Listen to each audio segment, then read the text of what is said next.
give an example of an infinite rough set, and a finite example will be discussed while we deal with the approximations in an information system. So let R star be the set of all non-negative real numbers, and S be the equivalence relation defined by the partition containing the semi-open interval 0, 1, 1, 2, etc. Then R star S is an approximation space. Then consider a positive integer n and an open interval 0 r, where r lies between n and n plus 1. Let us find approximations of the open interval 0 r.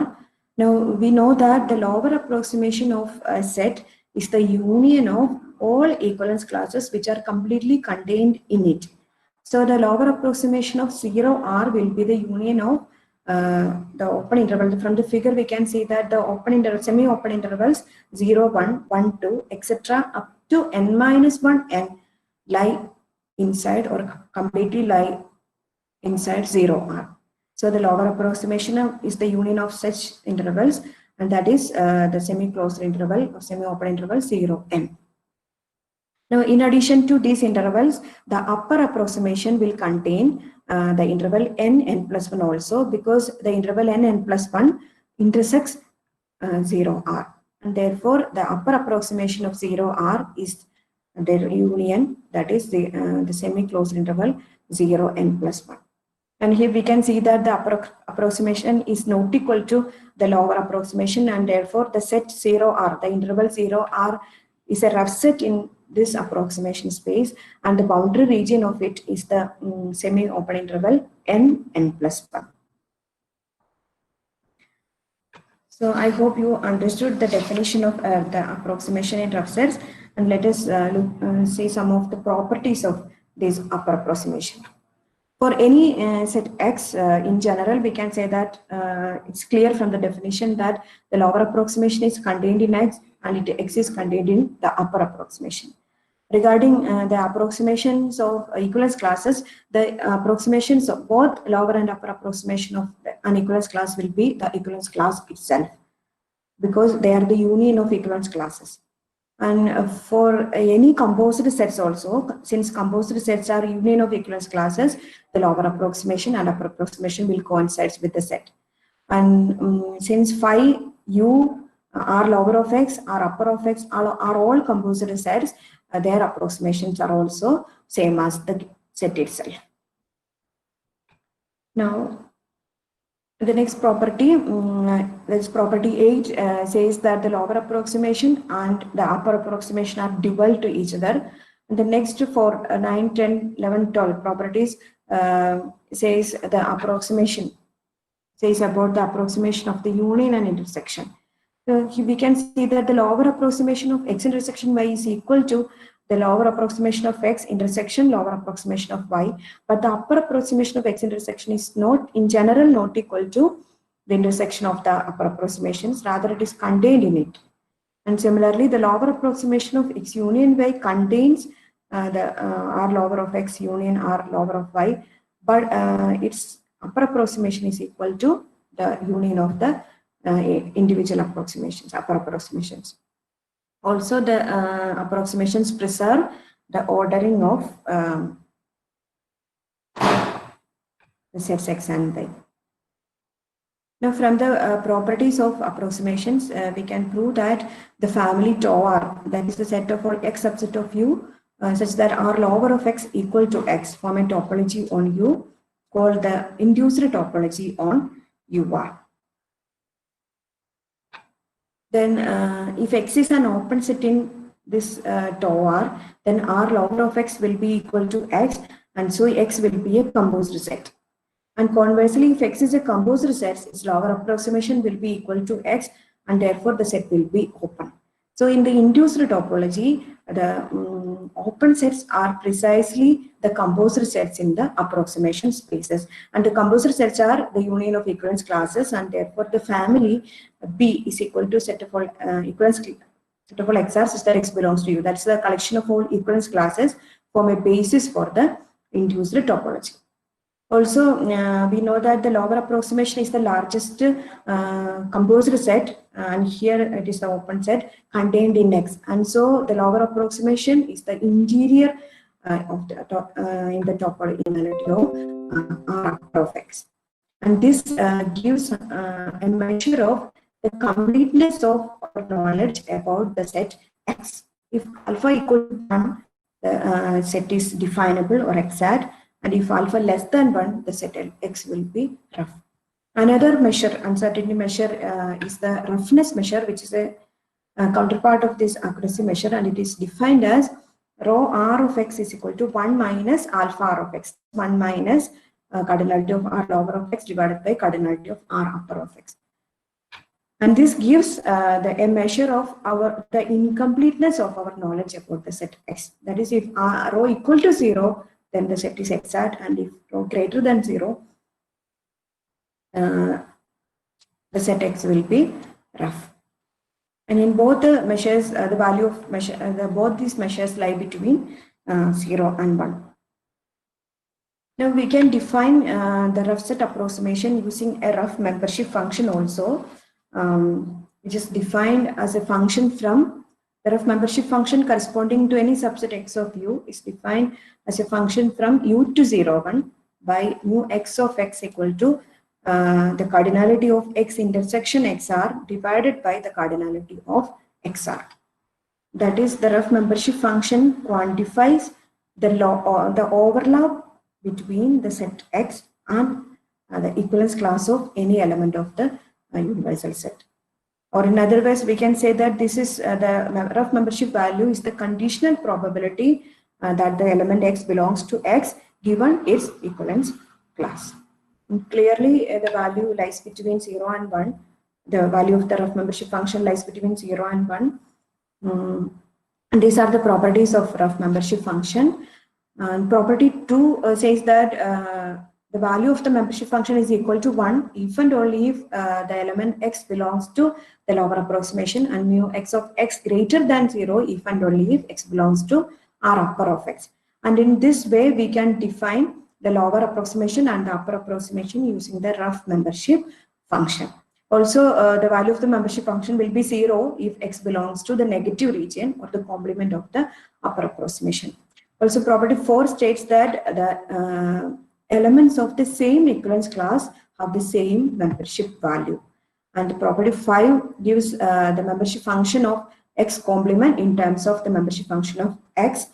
But the property 6 and 7 are very important because they say that the rough membership function of the union and intersection of two sets cannot be computed from the rough membership function of its constituent sets or individual sets. And this is different from the case of fuzzy membership function. Fuzzy membership function of the union and intersection are obtained from its constituent membership functions. Now this figure illustrates the concept of or the definition of rough membership function. If an equivalence class XR lies completely outside X, then all the members of that equivalence class will membership value 0. And if the equivalence class have partially intersect the sex X partially, then the membership function, like all the members of that equivalence class have membership value between 0 and 1. And if the equivalence class completely lies inside X, then the membership value will be, the membership value of every element of that equivalence class will be equal to 1. Now, every equivalence relation on the set U induces an equivalence relation on the power set of U called the rough equality relation, defined as the set X is related to the set Y if and only if their approximations are the same, or if and only if both the positive and the negative cases of X and Y are the same. This is an extension of the equality of sets. And also, if the set X is equal to Y, then their approximations will be equal. But if the approximations are equal, the set X need not be equal to Y. And clearly, this is an equivalence relation on the power set of U, and that approximation space P of U R is called the extended approximation space of UR. Also, the inclusion relation in set theory, classical set theory, is generalized to rough inclusion relation, like such that X is included in Y, roughly included in Y, if and only if R logger of X contained in R logger of Y and R upper of X contained in R upper of Y. Here also, if a set X is in subset of Y, then their approximation will satisfy the property. But if it is roughly included, the set need not be included in Y. X need not be included in Y in the crisp sense. Now we move on to the rough set approximations on an information system. A data set is usually represented as a table in which each row represents an object and each column represents an attribute or property of the objects. And this table is called an information system. That is, an information system is a pair UA, where U is a non-empty set of objects and A is a set of objects of set of attributes or properties of the objects in U. Each attribute in A in A is a function from U to VA, where VA is the value set of A. The value set of each attribute may be different. And in many practical situations, there will be an attribute or a decision attribute which says the outcome of the classification, which represent the outcome of the classification. And in such cases, the information system will contain two different sets of attributes, namely a set of conditional attributes C and a set of decision attributes D. And this triplet UCD is called a decision system. And corresponding to every attribute subset B of A, we can define an equivalence relation on U called an indiscernibility relation, denoted by I of B, defined as X. The ordered pair XY belongs to IB if and only if A of X equal to A of Y for all A belongs to B. That is, the attribute values of the objects are the same for all attributes in the set B. And with respect to this indiscernibility relation, we can define the lower and upper approximation of any subset X of U. And it will be denoted, for convenience, it will be denoted by B lower bar of X and B upper bar of X respectively. And an important issue in data analysis is the discovery of dependency between attributes. And a set of attributes Q is said to depend totally on a set of attribute P if the attribute values of all the attributes in Q can be obtained by using the attribute values in the values of the attributes in P. That is, in another way, we can express Q in terms of P.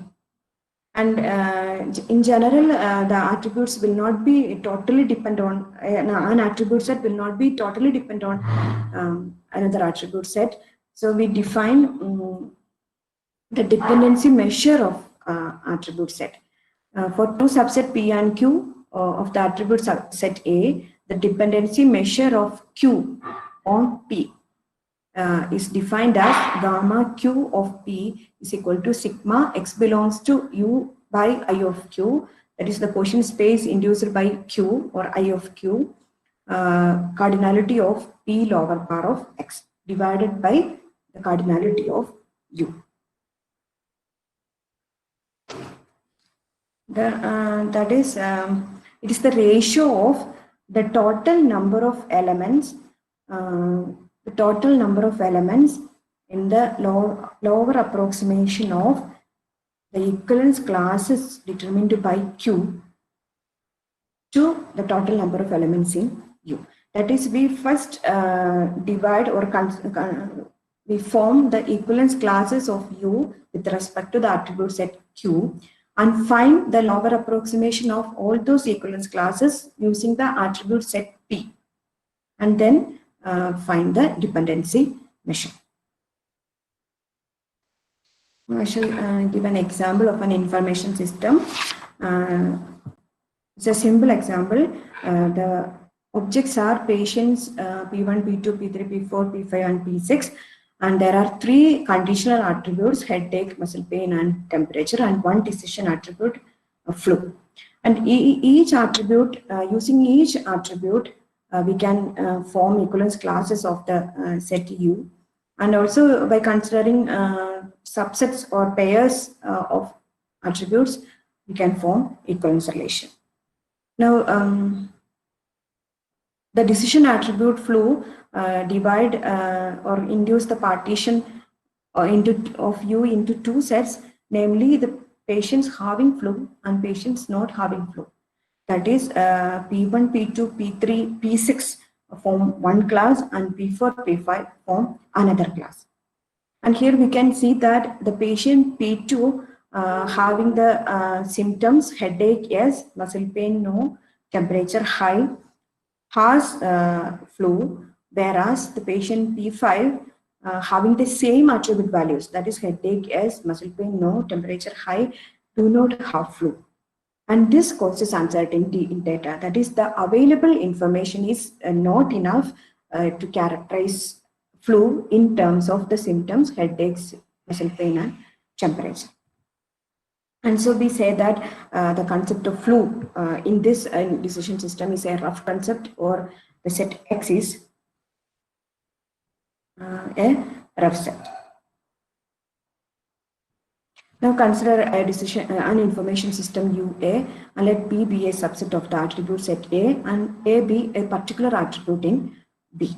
The attribute A is said to be indispensable in B if I of B not equal to I of B minus A. In other words, the partition induced by B is not the same as the partition induced by B minus A. And otherwise, that is if I of B equal to I of B minus A, that is if the partition induced by B is the same as the partition induced by B minus A, then we do not get any further information by the addition of A or by considering A. So in that case, we say that A is dispensable in B. And by eliminating these indispensable attributes from the information system, we may obtain reduct, or we may reduce the data without affecting or without any loss of information. The set B is said to be independent if all the attributes in B are indispensable. And a subset B dash of B is called a reduct of B if B dash is independent and I of B dash is equal to I of B. That is, every attribute in the reduct will be indispensable, and this will induce the same partition as the original set B. And a set of attributes B may have more than one reduct, and the intersection of all the reduct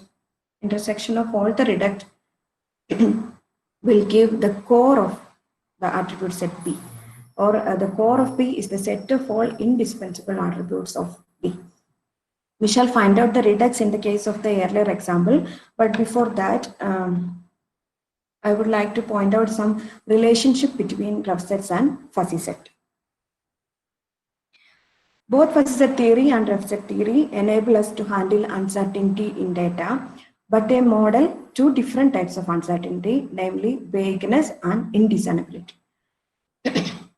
As I have already said, fuzzy set theory generalizes the characteristic function into the fuzzy membership function, but rough set theory generalizes the two-way partitioning of U into a larger partition.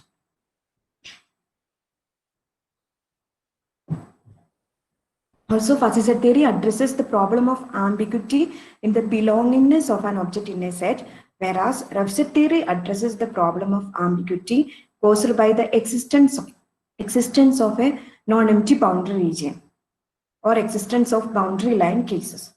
Also, a fuzzy set is characterized by a membership function which gives individual importance to each element of the set, whereas a rough set is characterized by an indiscernibility relation or equivalence relation, giving importance to equivalence classes only.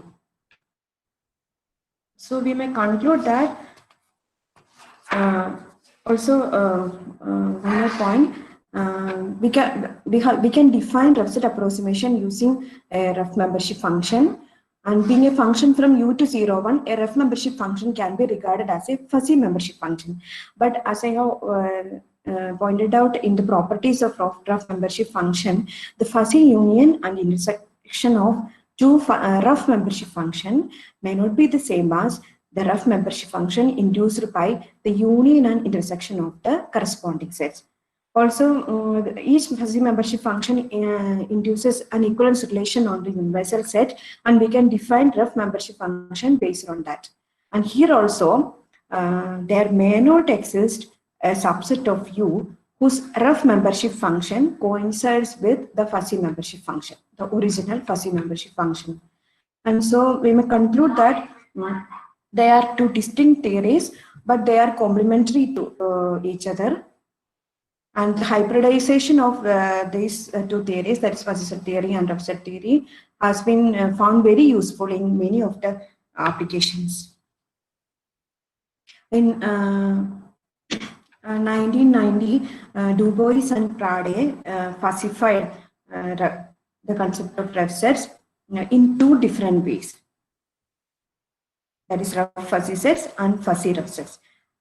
Rough fuzzy sets are the approximation of a fuzzy set in a crisp approximation space. That is with respect to a crisp equivalence relation.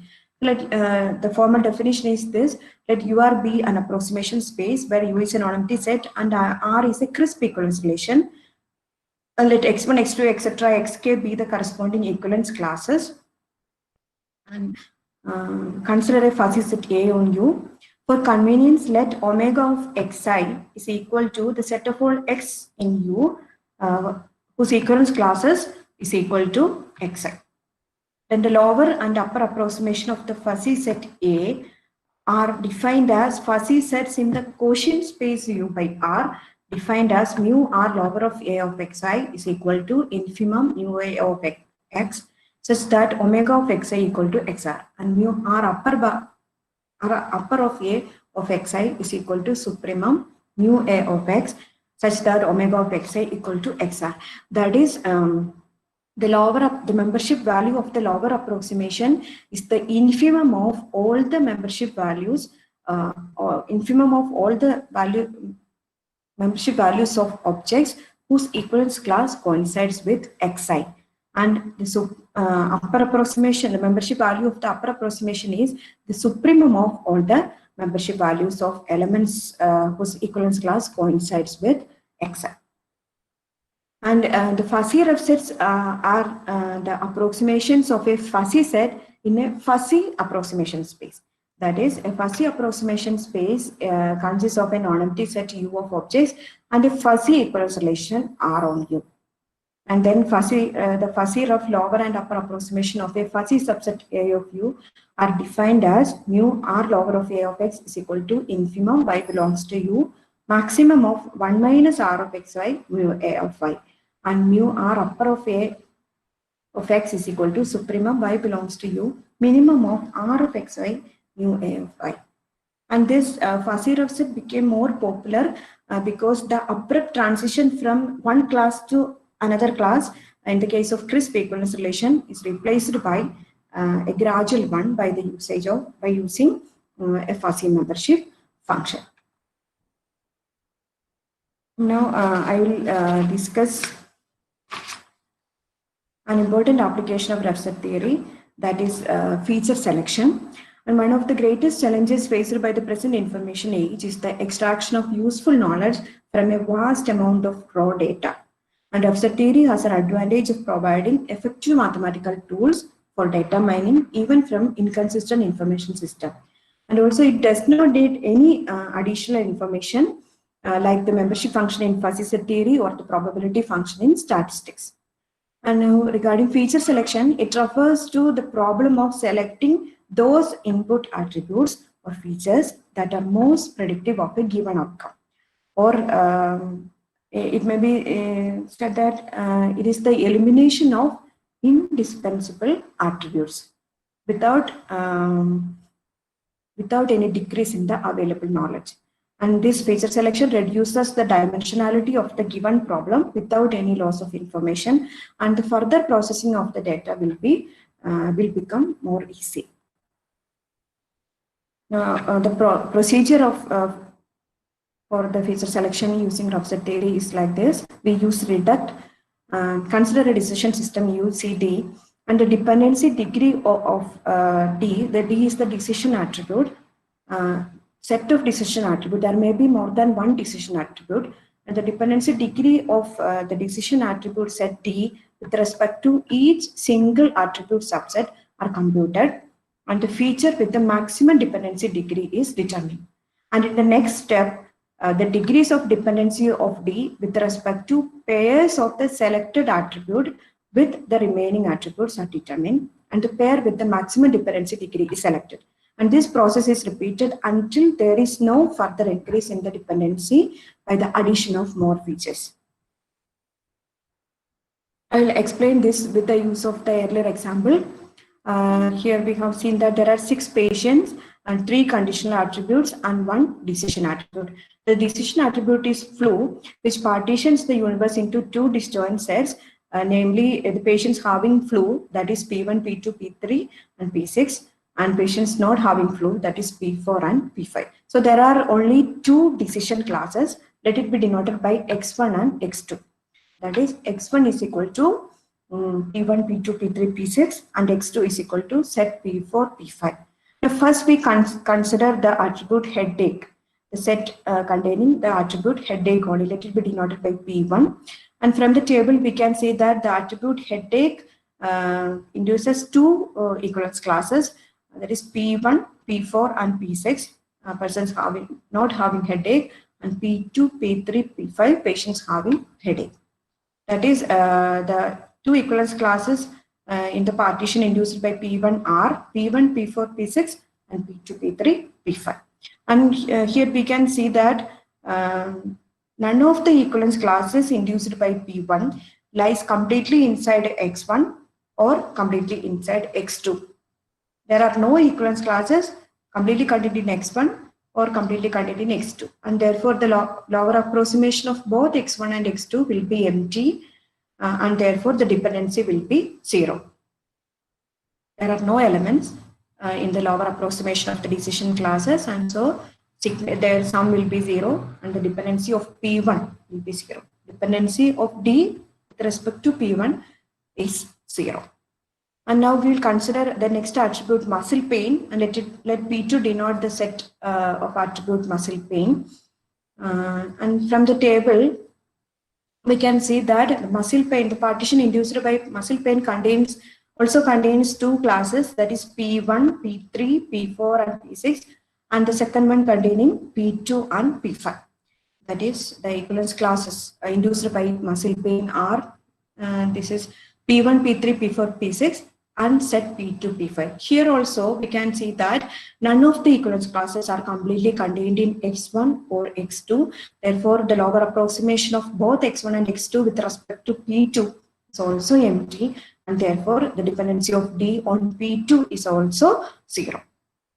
And now we will consider the attribute temperature, and let it be denoted by P3.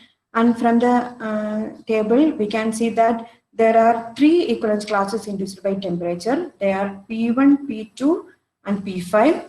The second one containing P3 and P6, and the third one the singleton set P4. There are 3 equivalence classes induced by the attribute temperature.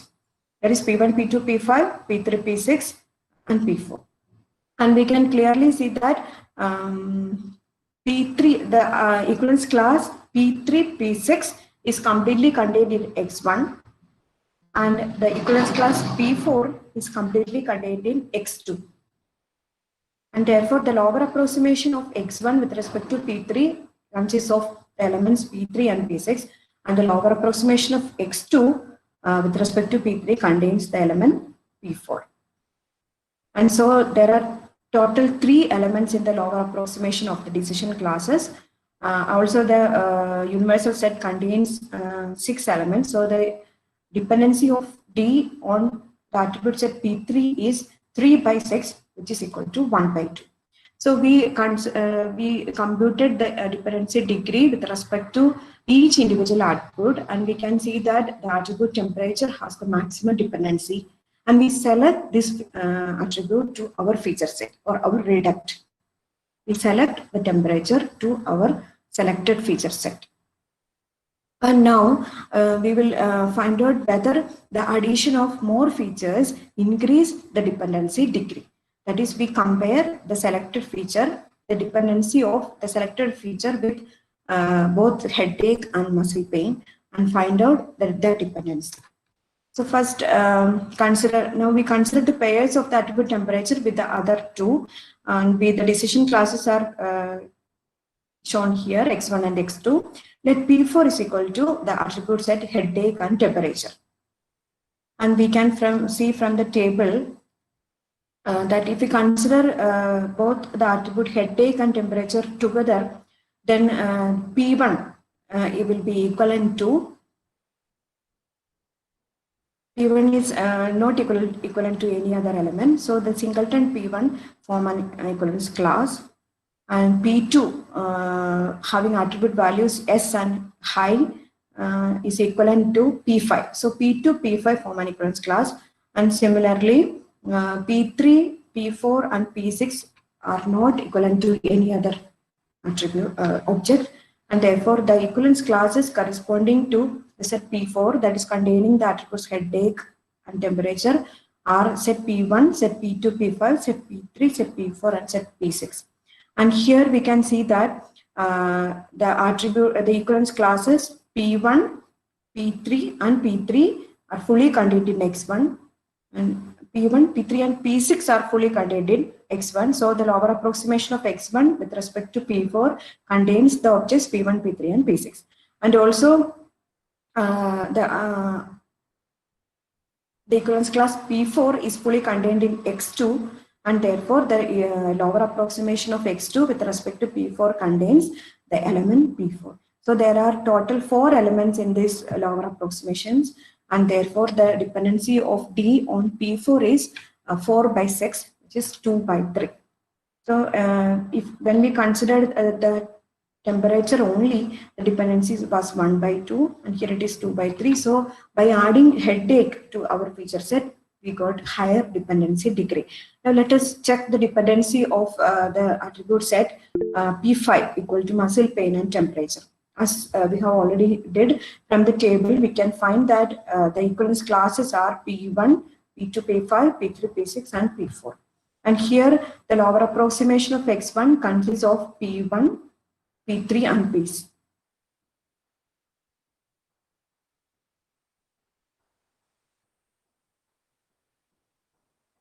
That's a mistake. It is P1, P3, P1, P3 and P6 are contained in X1, and in X2 only P4.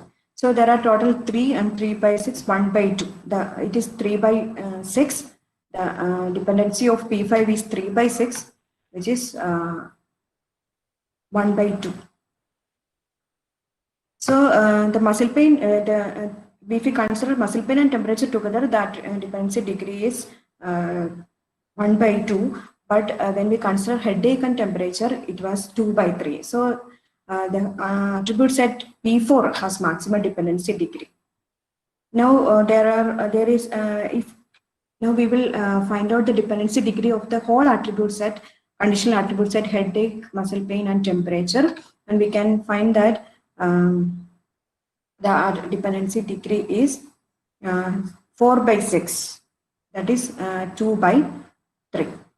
So the dependency degree of P4 is same as the dependency degree of the whole conditional attribute set C. So by the addition of muscle pain, the attribute muscle pain, the dependency degree is not increased. And so we can eliminate the attribute muscle pain and consider only headache and temperature without any loss of information. The dependency degree of the attribute set headache and temperature is the same as the dependency degree of C. So we can eliminate the indispensable attribute muscle. And this is the process of finding redux or feature selected features, and this reduces the dimensionality of the original data. And in the paper, a novel feature selection method using fuzzy rough set, myself and my guide Dr. Sunny Gurapur sir defined fuzzy rough set using divergent measures of fuzzy set and applied it to feature selection. And along the line, we have discussed here, fuzzy positive regions are defined, and the method was experimented with 11 datasets from the UCI machine learning repository and one from the website of Milano Chemometrics and QSIR research group. And the dataset consists of real-valued features ranging from 5 to 166 in number, and objects ranging from 120 to 4898, and their decision classes ranged from 2 to 34. And we obtained the results as this. And we can see that the original number of features were considerably reduced by the process of feature selection. And considering the reduct, we can obtain smaller data tables without any loss in information. And this is only one particular application of rough set theory. There are many other applications also, like machine learning, computer vision, expert system, pattern recognition, decision analysis, inductive reasoning, image processing, etc. In fact, a majority of the research papers in rough set theory are prove the result by applying in real life situation or real data. Now, there are some extensions of fuzzy set theory. Rough set theory. One of them is generalized rough sets, in which the equivalence relation is generalized into an arbitrary relation, and the properties of the approximation induced by a tolerance relation, Cauchy order, etc., all are studied. And the topological rough sets, we define rough set approximation in a topological space, and we have seen that the lower approximation act as the interior operator and the upper approximation act as the closure operator in an approximation space. So in a similar way, we can define approximation, the lower approximation as the interior of the topology and the upper approximation as the closure of the topology, and study the results. And in many cases, there are more than one equivalence relation needed to represent the data. And in that case, multi-granulation rough sets are defined. And variable precision rough sets, the original rough set theory, rough set approximations are defined by the classical inclusion of sets. That is the classical inclusion of equivalence classes to the set X. In variable precision rough sets, a measure of inclusion of two sets are defined. That is, set X is included in a set X Y to some degree. And based on that inclusion degree, rough set approximations are defined. Fuzzy rough set we have already discussed. And in fuzzy rough set, the approximations are defined using the maximum and minimum operator, which are the fuzzy T-conorm and fuzzy T-norm. And so in generalized fuzzy rough sets, the fuzzy hour of approximations are defined using an arbitrary T-conorm and an arbitrary T-norm. Also, inductionistic fuzzy rough sets are there in using inductionistic fuzzy equivalence relation and inductionistic fuzzy sets. And also, the QRM orthopair fuzzy sets is a recent generalization of inductionistic fuzzy sets. In inductionistic fuzzy set, the membership degree and the non-membership degree satisfy the relation mu A of X plus mu A of X is less than or equal to 1. And that condition is replaced by mu A of X whole raised to X whole raised to Q plus mu A of X whole raised to Q less than or equal to 1 in the case of QRM orthopair fuzzy set. And rough sets based on the QRM orthopair fuzzy sets are called QRM orthopair fuzzy rough sets. Now, at present, rough set theory has become a well-established mechanism for the management of uncertainty in varied application. But still, the theory needs to be expanded both in theoretical and application point of view. For example, the rough concepts like rough logic, rough analysis, rough graphs, etc. Are not well explored. And also the fusion of rough set theory with parallel set theories like multi-sets, near sets, soft set, neutral suffix set, etc. And with the recent soft computing techniques like neural network, support vector machines, mathematical morphology, genetic algorithm, etc. are also need to be further explored. So there is much scope in the research in rough set theory. And these are some of the extensions. The first one is the seminal paper by Isaac Paulak, published in 1982.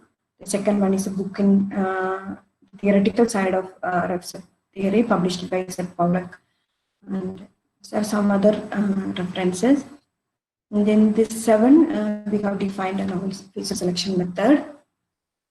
These are the work done by me and my guide Sunny Kulaku sir related to reference theory. And with this, I conclude my talk. If there is any doubt, please ask. Once again, I thank the organizers for giving me this opportunity. Thank you, ma'am. Is there any doubts regarding the session?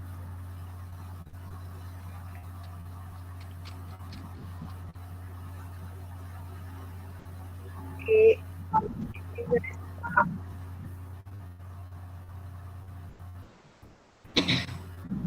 One important announcement to the participants. The paper presentation 2 will start immediately after this session in the same link. So the participants please get ready. Next, I would like to invite Ms. Donna, my internship floor, to deliver the vote of thanks.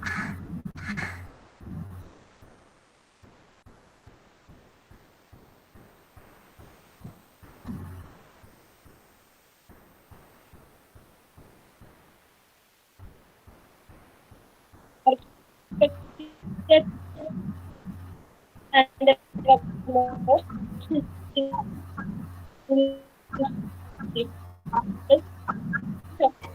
the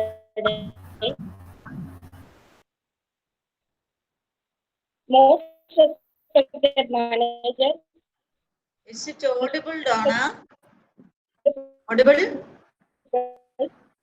I can't hear you.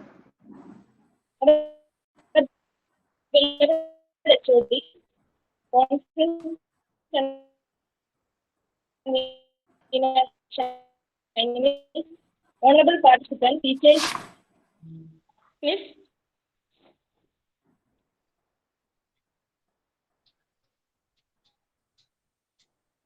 Miss, is it audible? Now it's audible, but when Donna starts speaking, I can't start, Donna. Okay, Miss. Oh, okay. Respected, our most distinguished chief guest of the most respected manager, respected principal, our beloved HOD, conference convener Shiny Miss, honorable participants, teachers, and my dear friends. We are on the second day of the International Conference on Emerging Trends in Mathematics and Statistics. I deem it a great honor and privilege to propose the vote of thanks on this memorable occasion. First of all, I extend my most sincere thanks to the Almighty God for making this occasion a resounding success with His blessings and grace. It's indeed a great pleasure and honor for me to propose the vote of thanks to this august gathering of intellectuals. On behalf of the organizing committee, I extend a very hearty thanks to our chief guest and resource person of the day, Dr. Shinja Tikema. Her lecture on rough set theory is very informative and it enables us to delve deep into this topic of great significance. Thank you, ma'am. Thank you for the wonderful lecture. Let me take this opportunity to thank our beloved manager, very Reverend Father Augustine Palakya Parambil, for providing us relentless support in all our pursuits. I wish to express our gratitude to our beloved principal, Dr. Reggie Varghese Mekadan sir, for his constant guidance and untiring support. I also would like to thank our beloved HOD, KMA, teachers, and in special way, all the members of the organizing committee for making this endeavor a grand success. I am especially delighted to thank the wonderful and participants for this grateful and enthusiastic presence. Once again, I thank all for your cordial cooperation. Thank you.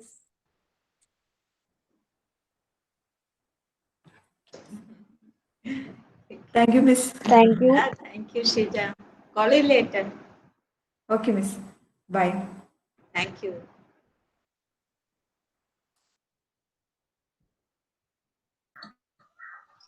Thank you all.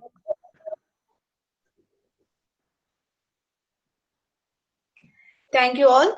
The morning lecture section is complete. Now we are moving to the next session, paper presentation phase 2. I welcome the judging committee and all participants. All the best to all contestants. This first presentation is by Amal Teiser, Al-Azhar University, Gaza, Al.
Alamelu, Yeah. can you hear me? Nisha? Yeah. It's clear. Yeah. Yeah. Shiny madam, shall we start? Okay. Can you see the screen clearly? So press audible it. and okay. Visible and The audible. screen, Yes, I cannot see the screen. Yeah, I could, Alamelu. Okay, thank you. Yeah. Very good morning to all. I'm Dr. V.G. Shanti, and my co-author is Dr. S. Alamelu. We will present the paper jointly, and the title of the paper is Mathematical Model for Response of HPA Axis Due to Stress Associated with Analytic Equivalent Functions. Next slide, please. Our prime concentration of this paper is to make a thorough study to find the activity of HPA axis due to stress by finding cortisol level. The so-called HPA axis is a major part of the system that controls reaction to stress. Excuse me. Yes, Everyone except the presenter, please mute the call. pardon? Everyone except the presenter, please mute the call. Okay. The objective of the study is to observe the response of the system over time due to stress by applying complex Maycomb distribution. In the study, we are bringing in the concept of analytic univalent functions in the form f is equals z plus summation n equals 2 to infinity a and z power, which are analytic in the open unit disk U. That is set of all z belongs to C complex and mod z less than 1, whose coefficients a n are considered as probability density function of the above mentioned distribution. Also, we try to create a blend of complex analysis and statistics in this paper. And we use the concept of subordination principle in terms of functions in order to compare our results.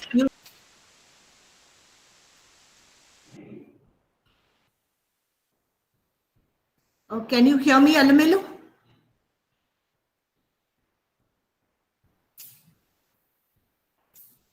Alamelu, please proceed.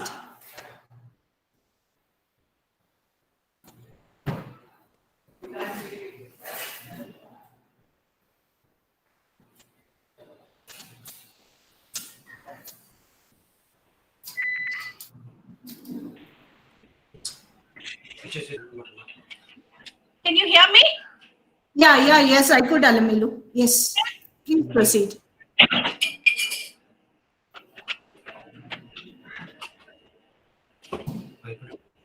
Can you hear me? Yes. Yeah, sorry for the interruption. Pardon. Okay, so I had made an alternate arrangement. Let me continue, please. Yes, please. Is it audible, ma'am? audible. Yes, Audible. yes. Audible Is it and audible? visible. Audible Yes, and Alamelu. visible. You continue. Continue. Okay. Okay. Thank you. Good morning, everyone. Thanks, Dr. Shanti. Let me continue our presentation on mathematical model for the mathematical model for response of HPA axis due to stress associated with analytic univalent functions. Here we find the activity of the HPA axis, that is a hypothalamic pituitary adrenal axis. It plays a central role in stress response. Cortisol is the primary stress hormone in humans. And the most commonly used lifetime distribution is Weibull distribution and is commonly and frequently used in reliability modeling and is used to test to find very low probabilities of failures of components of a devices. And here we use Maycomb distribution that generally very usually commonly used in the literature is Gompertz Maycomb distribution and is commonly used for biological systems. So we use Maycomb distribution for our study. I'll just put some familiar interrelationship between the probability density function, the cumulative distribution function, the failure rate function or the hazard rate function, and the survival function or the reliability function. Sometimes we know the survival function is a complementary cumulative function because it is denoted as F bar of t, which is nothing but R of t. So H of t is equals to F of t by R of t. This is the formula for finding the hazard rate. Now, here we compare the random variables and some properties of analytic functions. Let A be the class of functions f of the form f of z is equal to z plus summation 2 to infinity at z part t, which are analytic in the open unit disk U, that is set of all z such that z belongs to C and mod z less than 1, and S represents a class of 4 functions in A which are univalent in U. Stochastic dominance is frequently used in the literature for comparing random variables. The most common application of stochastic dominance is the first degree, here, which is based on the comparison of the cumulative distribution functions. So we take the definition of the first order stochastic dominance. Let x and y be two random variables, and let fx and fy denote their respective cumulative distribution functions. X dominates y by the first degree if fx of t is less than or equal to fy of t for every t in R and is usually denoted by this symbol. Here we give a beautiful application using Maycomb distribution and we focusing on the subordination property definition. Let f of z and g of z be in the class A, then f of z is subordinate to g of z, written as this form. If there exists a function w of z with w of 0 is equal to 0 and mod w of z is less than 1 and analytic in U such that f of z is equal to g of w of z. If further g of z is univalent, then f subordinate to g if f of 0 is equal to g of 0 and f of u is contained in g of u. Convex order. Before going to the main result, we use these definitions of convex function because convex ordering and convexity provides us a tool to obtain some useful results in reliability and monotone likelihood ratio families. So that motivates us to take up this definition of a convex and apply in the application part.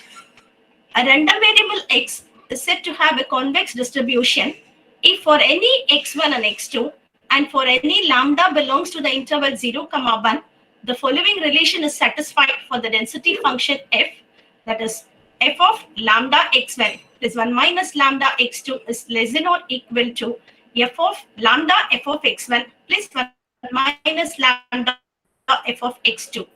And in analysis, convex of order alpha is defined.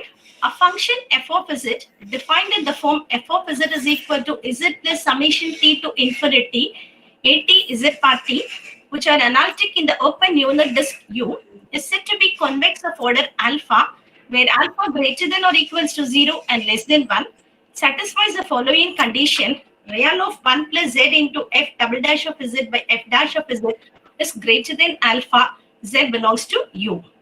And I'm giving the assumptions of our mathematical model. The participants mainly consider the young participants, young male participants, are exposed with number of stresses. Stress effect is a source for increase in cortisol levels. Here we are finding the response of cortisol, and the subject participants are classified and undergone into two experiments. That is one exposure, that is finding the HPA response in evening and HPA response in morning. Here we focus our attention on participants to response to HPA axis measured in morning and evening. So hypothalamic pituitary adrenal axis is a region of brain. The hypothalamus is just beneath the brain.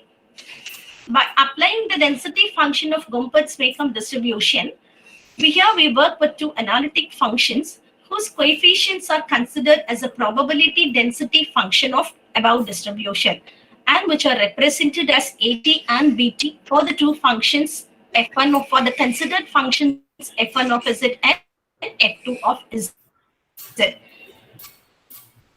And we have the form F1 of Z is equal to Z plus summation 2 to infinity AT Z party, and F2 of Z is equal to Z plus summation T is equals to 2 to infinity BT Z party, which are analytic in open unit disk whose coefficients as considered as a probability density function of two lifetime distribution. And these are the values of AT and BT.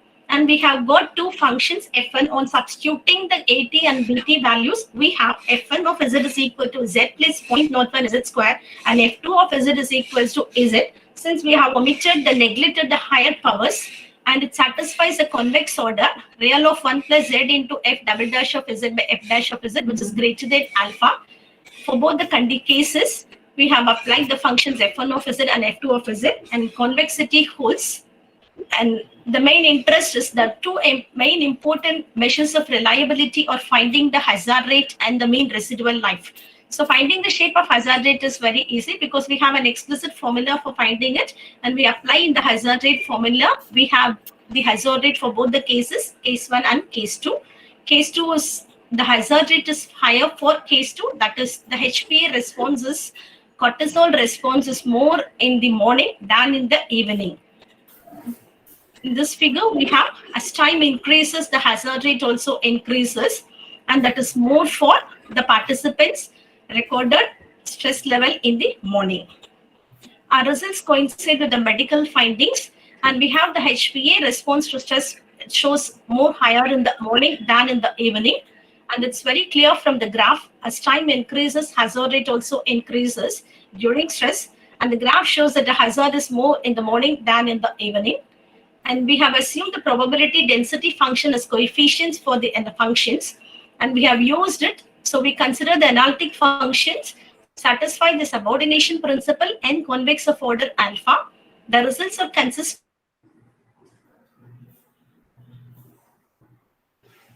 Stress is more in the morning than in the evening. Related life data fitted with our model and coincides with the medical findings. And these are the references we have used in workbook. Thank you.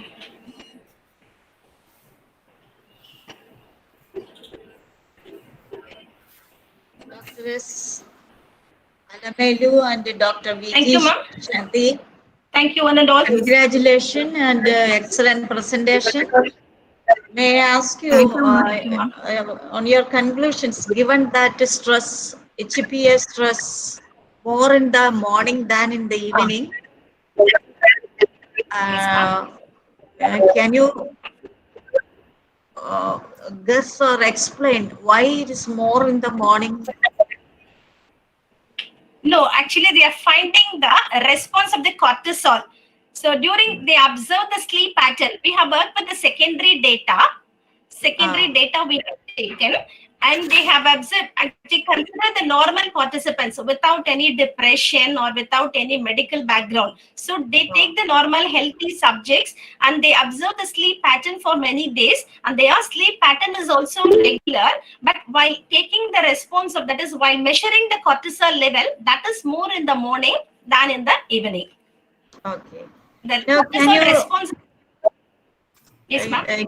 Can you suggest this method or applicable? Is it applicable for any other disease like cancer Yes, ma'am. Actually, it depends on the author's interest, and this is a biological model, so we can find the hazard rate because it depends on the time. So as you can observe how the hazard will be. So what is their mean residual life? Because we can use the Pillar's calculus rule for finding the mean residual life. It is an excellent lifetime data analysis model. So we can use for it, and based on the data, we can come to the conclusion whether it fit to the data fits our model. Thank you. Thank you. Congratulations, Dr. Shanti, Dr. Alamelu. Thank you. Thank you, ma'am. Thank you so much. Thank you very much, Thank you so ma'am. much. Thank you very much, ma'am. Yeah. Thank you very much, ma'am. Thank you. Thank you. Next, Amal Taser, Al Azhar University, Gaza.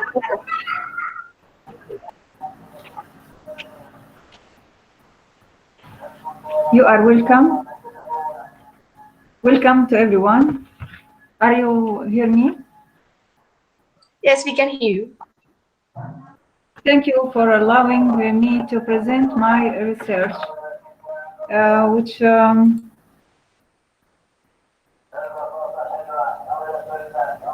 okay.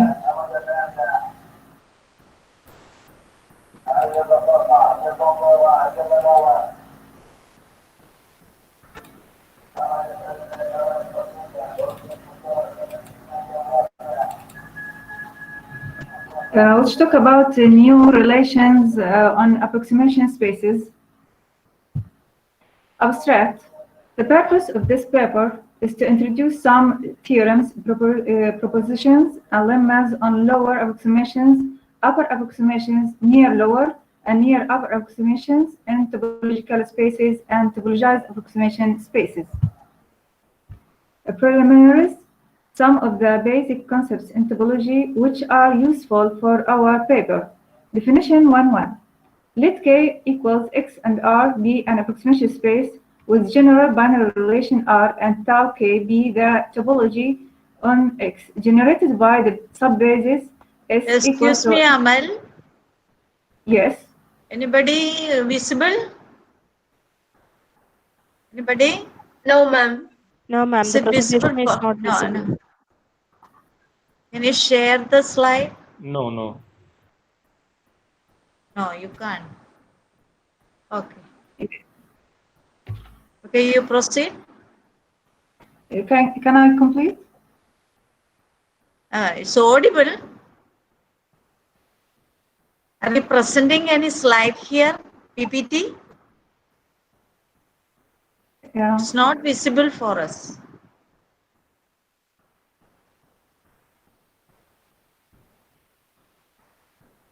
Can I complete, please? Do you have any slide? Do you have PPT with you?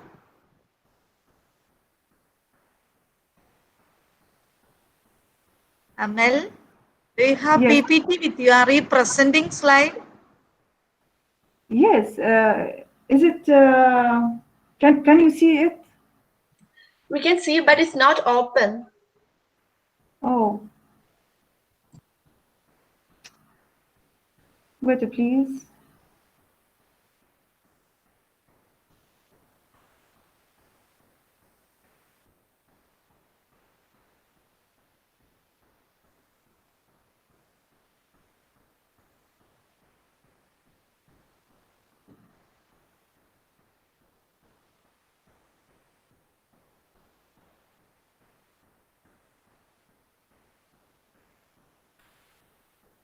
Is it okay?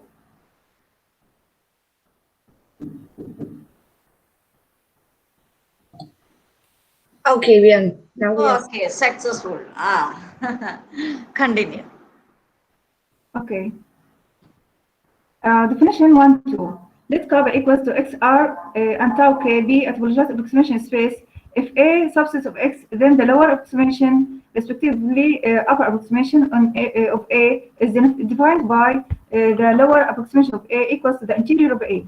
Definition 1.3. Let kappa equals to XR and tau K be a topologized approximation space and A subset of X. Then A is totally R definable exact set if the lower approximation of A equals to the upper approximation of A.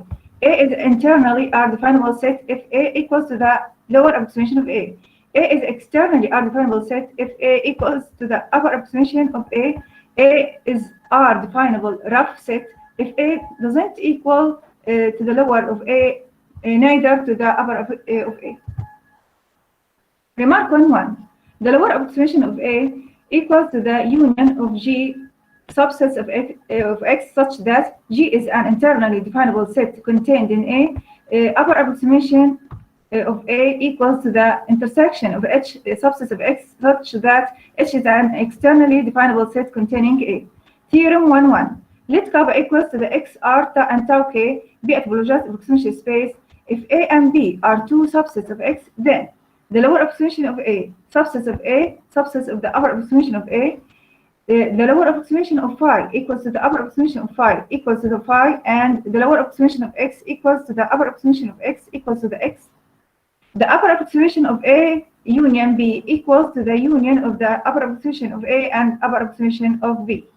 The lower approximation of A intersection B equals to the intersection of the lower approximation of A and lower approximation of B. If A subsets of B, then the lower approximation of A subsets of the lower approximation of B, and the upper approximation of A subsets of the upper approximation of B. The lower approximation of the union of A and B contains the union of the lower approximation of A and lower approximation of B. The upper approximation of A intersection B subsets of the upper approximation of A intersection and upper approximation of B. The lower approximation of the complement of A equals to the complement of the upper approximation of A. The upper approximation of the complement of A equals to the complement of the lower approximation of A. Definition 1.4. Let kappa equals to the XR and tau K be a topological approximation space. If A subsets of X, then the near or lower approximation, briefly J lower upper approximation of A, is denoted by J lower approximation of A, respectively J upper approximation of A, and it is defined by J lower approximation of A equals to the J interior of A, respectively J upper approximation of A equals to the J closed of A, where J belongs to SP, B, alpha, and beta. Remark 1.2. Let kappa equals to the XR and tau K be a topological approximation space, then the complement of an internally J-definable set is externally J-definable set. The family of all externally J-definable sets in K is denoted by Jik. The family of all external J-definable sets in K is defined by Jek, where J belongs to the SP, B, alpha, and capital J belongs to the capital of SP, V, alpha, and beta. Remark 1.3. Let kappa equals to the XR and tau K be a topological approximation space and A subsets of X.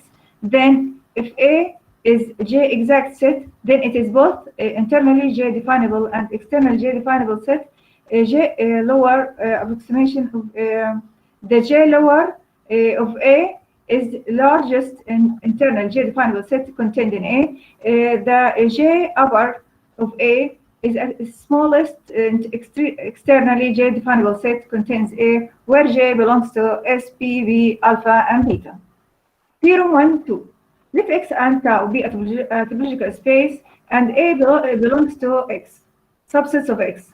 Then X belongs to the J exterior of A, if and only if. For all J open set G containing X, we get G intersection A doesn't equal to the phi, where J belongs to S, P, V, alpha, and beta. Proposition 1.1. Let X and tau be a topological space and A subsets of X, then A is J open if and only if A equals to the J interior of A.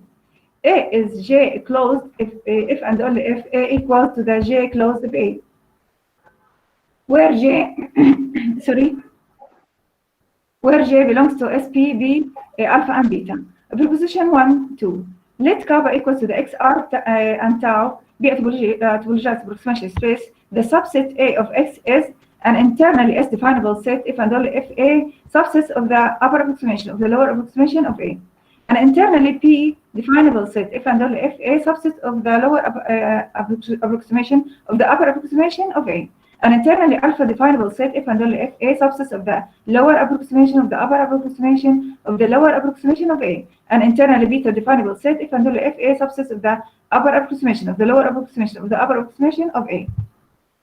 Position 1-3. Let kappa equals to the x r and tau k be a topologized approximation space. The subset A of the subset A of subsets of A x is an externally S-definable set if and only if the lower approximation of the upper approximation of A subsets of A. An externally P-definable set if and only if the upper approximation of the lower approximation of A subsets of A. An externally alpha-definable set if and only if the upper approximation of the lower approximation of the upper approximation of A subsets of A. An externally beta-definable set if and only if the lower approximation of the upper approximation of the lower approximation of A subsets of A. Section 2. Relations for upper and lower approximations of sets.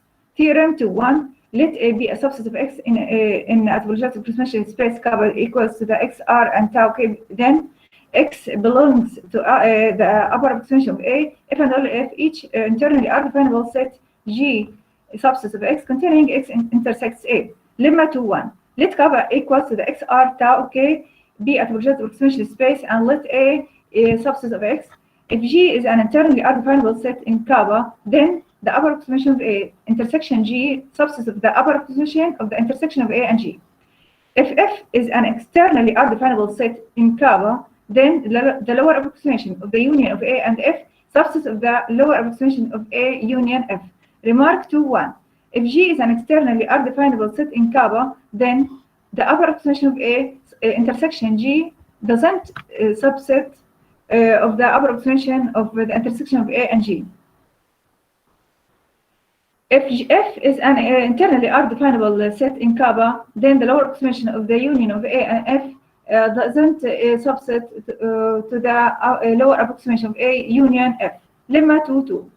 Let kappa equals is to the XR and tau K be a topologized approximation space and let A subset of X. Then the lower approximation of the upper approximation of the lower approximation of the upper approximation of A equals to the lower approximation of the upper approximation of A. The upper approximation of the lower approximation of the upper approximation of the lower approximation of A equals to the upper approximation of the lower approximation of A. The lower approximation of the upper approximation of the lower approximation of A subsets to the upper approximation to the lower approximation to the upper approximation of A. Conclusions. In this paper, we introduced an interesting theorems, propositions, and lemmas on lower approximations, upper approximations, near, lower, and near upper approximations in topological spaces and topologized approximation spaces. Thank you for listening. Thank you. Congratulations, Samal. Did you find any application for this result? Excuse me, can you repeat your question? Did you find any application? Not Did you yet. get any application in this field? It's an application of this result? Not yet. Okay. Anyway, congratulations, Amil. Thank you. Thank you. Thank you. Okay, next one. Thank you. Next, Annie Alex, Research Scholar, Christ University, Bangalore.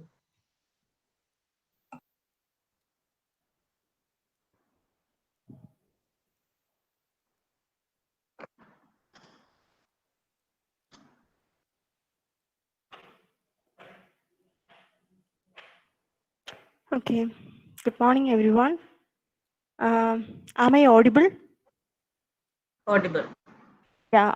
Can you see my Audible. slides? Okay. You? Yeah. Discharge? Yeah. Okay. Fine. Okay. Fine. Can see you. Yeah. Okay, ma'am. Can you see my slides? I can't. Anybody?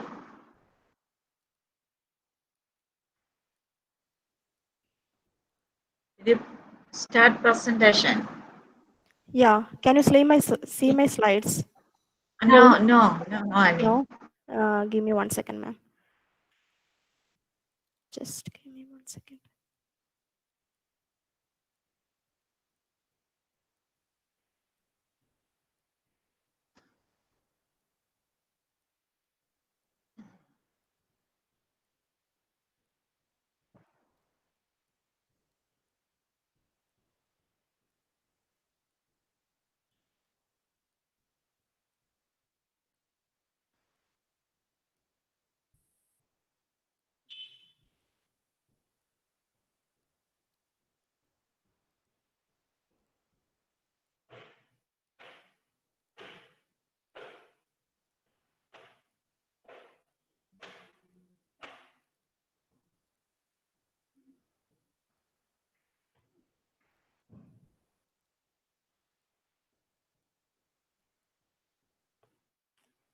Okay, now it's visible.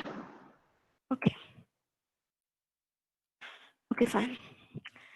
Good morning, everyone. I am Annie, research scholar, Christ deemed to be University, Bangalore. I am here to present my paper on the topic J coloring of certain graph classes under the supervision of Dr. Sangeeta Satish. First, we will move on to the introduction. In the introduction, I have included some basic concepts. That is graph labeling. Graph labeling is nothing but assignment of colors or integers to vertices or edges of a graph subject to certain conditions. And graph coloring is a type of graph labeling in which colors are used for labeling the elements of the graph. And rainbow coloring.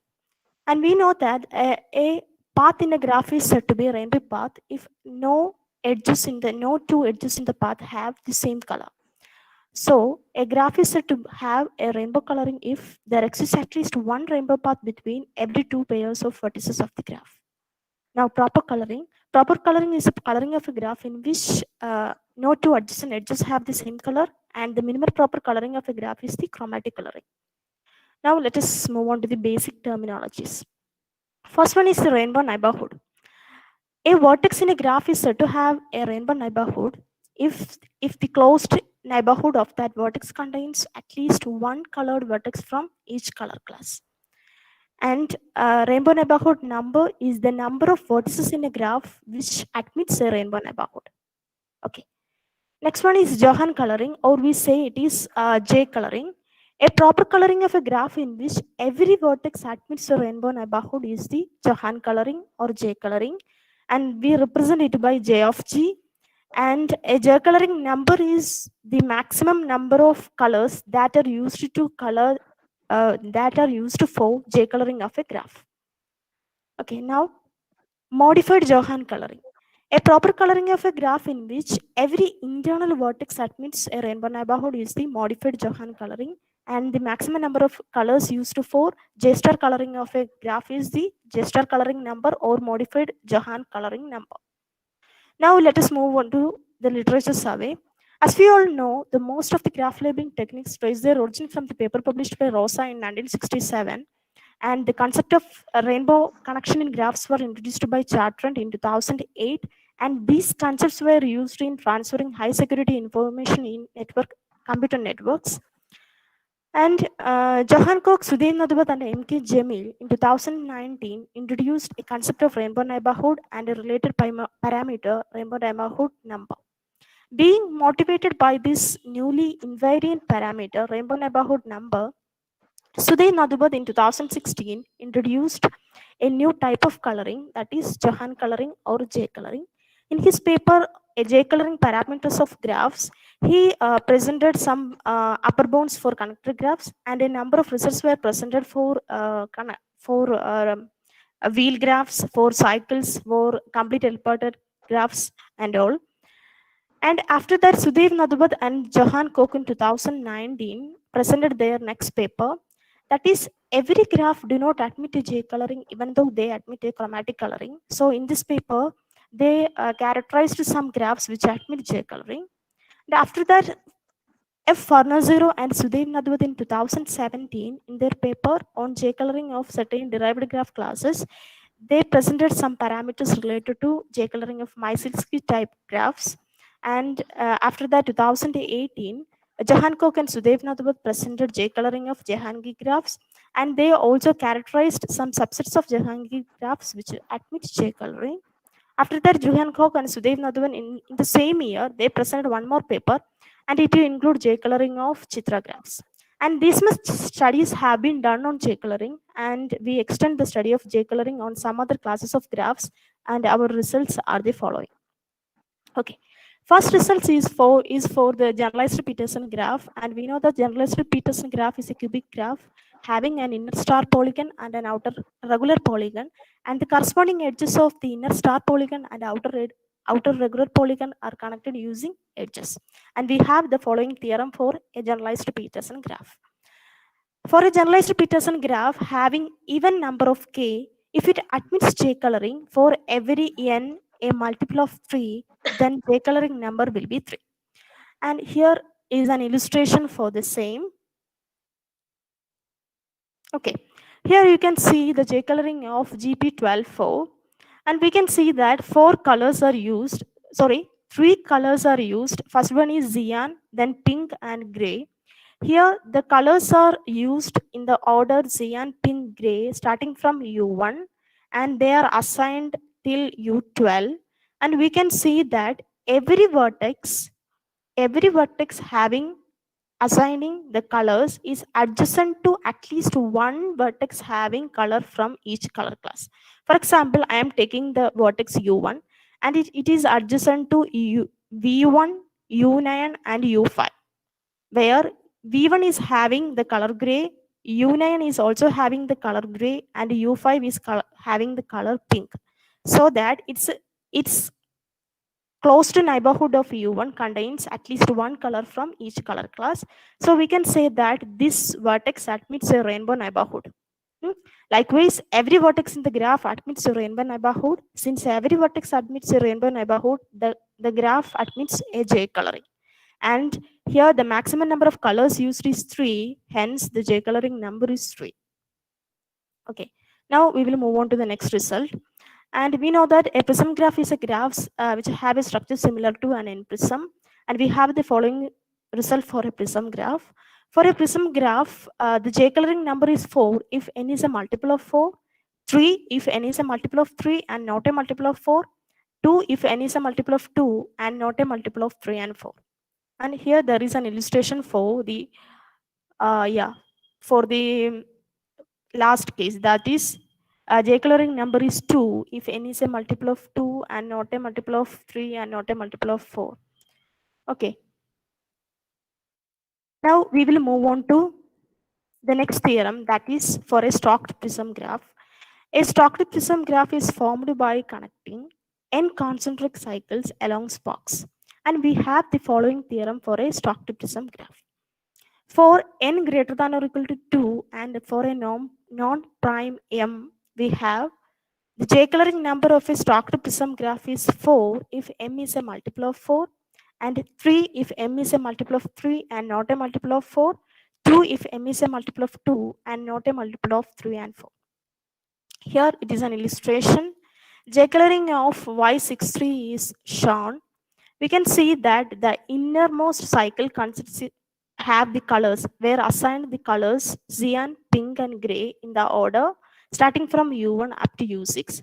And the second cycle were given colors, the same colors cyan, pink and green, in such a way that every vertex admits a rainbow neighborhood. That is, every vertex in the graph is adjacent to at least one color from each neighborhood. So since every neighborhood admits a rainbow neighborhood, every vertex admits a rainbow neighborhood, the graph admits a J coloring, and here the maximum number of colors used is 3, so the J coloring number is 3. Now we will move on to result for the gear graph. A gear graph is a graph formed by adding vertex in between each outermost cycle vertices, each pair of outermost cycle vertices of a cycle. Okay, so for a gear graph, the J coloring number will be always 2. and we have an example for the same. Here the J coloring of G3 is shown, and here we can see the innermost vertex U0 and all the vertices that we have added on the wheel, that is V1, V2 and V3 were given colors pink, and all the edge vertices U1, U2 and U3 were given cyan. And we can say that every vertex is adjacent to either cyan or pink, so that every vertex admits a rainbow neighborhood. So this graph admits a J coloring, and since the maximum number of colors used here is 2, the J coloring number is 2. Now we have a result for a flower graph. A flower graph is a graph consisting of a cycle having n vertex and m minus 2 sets of cycles having m vertices, and each cycle having m vertex is coincident with the n cycle at each edge. And we have the following theorem for the flower graph. For a flower graph Fn by m, when n is a multiple of 3 or n is a prime, the J coloring number will be always 3, provided m should be a multiple of 3 and m cannot be a multiple of 2. If n is not a multiple of 3, then the J coloring number will be 3 if m is a multiple of 3, and it is 2 if m is a multiple of 2 and not a multiple of 3. And we have one example here. This is the case for the second case, where n is a multiple of 2, n is not a multiple of 3, m is a multiple of 2, and m is not a multiple of 3. So here we can see the graph is colored with two colors, that is the graph is labeled with two colors, that is cyan and pink. Okay, so inner cycle is labeled cyan and pink alternatively, and the outer petal cycles were given the colors cyan and pink in such a way that every vertex is adjacent to every at least one vertex from each color class, so that every vertex admits a rainbow neighborhood. Since every vertex admits a rainbow neighborhood, the graph admits a J coloring, and here the number of colors, the maximum number of colors used is 2, hence the J coloring number is 2. Okay, now we have the result for a circular graph. We know that a circular graph is a graph having n vertices, where ith vertex is adjacent to every I plus jth and I minus jth vertices, where j is equal to 1, 2, etc. n over 2.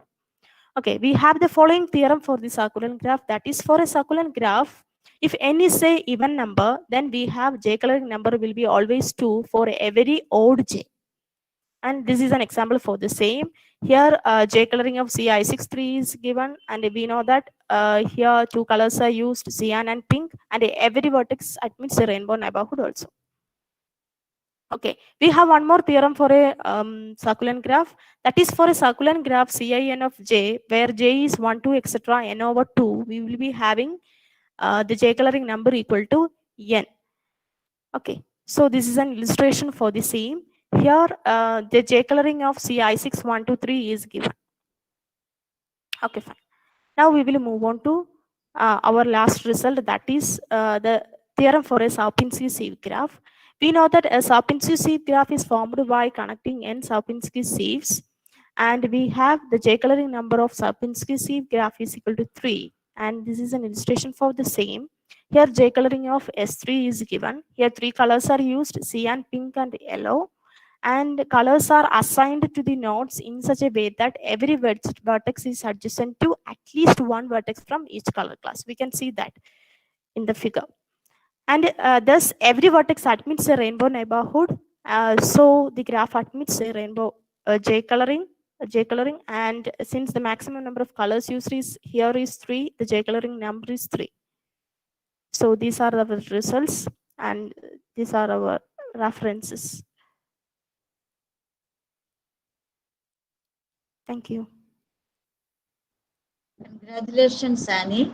Thank you, ma'am.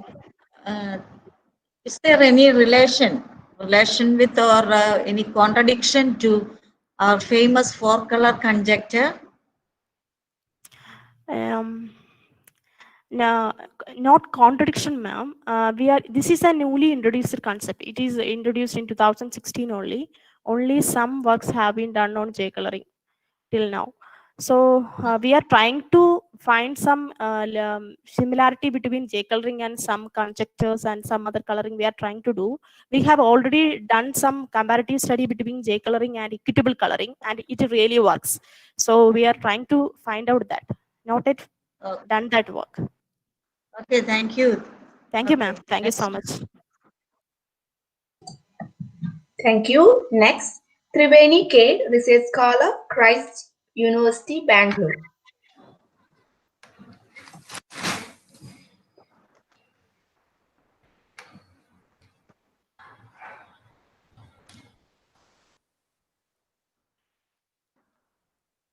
Good morning, ma'am. Ma'am, may I audible? Is my Audible. is Visible also. Visible okay? also. Thank you, ma'am. Good morning, everyone. Myself, Triveni, a research scholar from Department of Mathematics, Christ deemed to be University. I'm here to present our one of the work on optimization and sensitivity analysis of e-transfer of hybrid nanoliquid in an annulus with quadratic Bosnian approximation and quadratic thermal radiation. From the literature, we can see that many of the researchers has shown their interest to study the hybrid nanoliquid because of their higher thermal conductivity, and also the hybrid nanoliquid flow in an annulus play a very important role in many engineering applications due to the micro region. Along with, from the literature, we can see that regarding the thermal radiations. Thermal radiation, many researchers have taken the linear form of thermal radiation or non-linear form of radiation. But quadratic thermal radiation along with the quadratic Bosnian approximation was studied by, this is the first work where the hybrid nanoliquid in an annulus with quadratic Bosnian approximation with quadratic thermal radiation was done. So under the supervision of Dr. B. Mahantesh. So this is our abstract where we study the quadratic convection of hybrid nanoliquid in an annulus subjected to quadratic thermal radiation along with the suction or injection effect, also uniform movement of rings. Along with this, a novel procedure is taken into account, that is response surface methodology along with the sensitivity analysis. We'll see what the keywords are. So we know that for an optically thick medium, by using the Roseland approximation, we can extend a T power 4 about T naught linearly or non-linearly. So here we expand that by using Taylor series till the quadratic temperature radiation, that is termed as quadratic thermal radiation, and density varies quadratically with respect to temperature in the equation of state, that is termed as quadratic Bosnian approximation. Hybrid nanoliquids are the one where two or more nanoliquid are suspended in a base liquid, that is termed as hybrid nanoliquid. Here what we consider is water-based copper hybrid aluminum oxide. So major challenge is choosing of hybrid nanoliquid based on their stability. All the stuffs we have to take the hybrid nanoliquid, which is not an easy task. And annulus. Annulus is a geometry having a concentric ring. Response surface methodology is a hybrid mathematical and statistical method which gives a mathematical relation between the independent variable and dependent variables. Further comes sensitivity analysis. Sensitivity analysis is a technique which is used to determine how the independent variable affecting the dependent variable. And based on this, we have a mathematical formulations. Here we consider the annulus as shown in figure 1. So the inner annulus having the radius of A and outer annulus having the radius of B. And we take the hybrid nanoliquid between the two concentric annuli and gravity acting vertically downwards. And we move the outer annulus with a velocity of BU naught and inner annulus with a velocity of AU naught, where A and B are constant.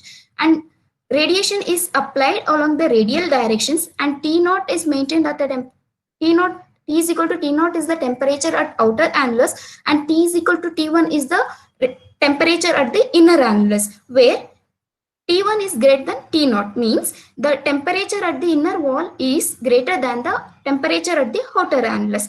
And we take the rate of suction or injection at the outer annulus is same as the rate of suction or injection at the inner annulus. This is because to conserve the fundamental equations. Based on this formulations, the very general form of fundamental equations are shown in equation 1 to 3, where u is the velocity and this term represents the local acceleration, convective acceleration, pressure term, viscous term, and this is the buoyancy force. And here we have a Q and QR, where Q is the heat flux and QR is the radiative heat flux. Based on by using the equation of Fourier law, we have heat flux as given in equation 4, and by using the Rosland approximation, we have equation 5. Here we have T power 4. This will expand this one with till the quadratic term. We assume that the fluid flow is only along the radial direction except the pressure. Pressure is a function of Z.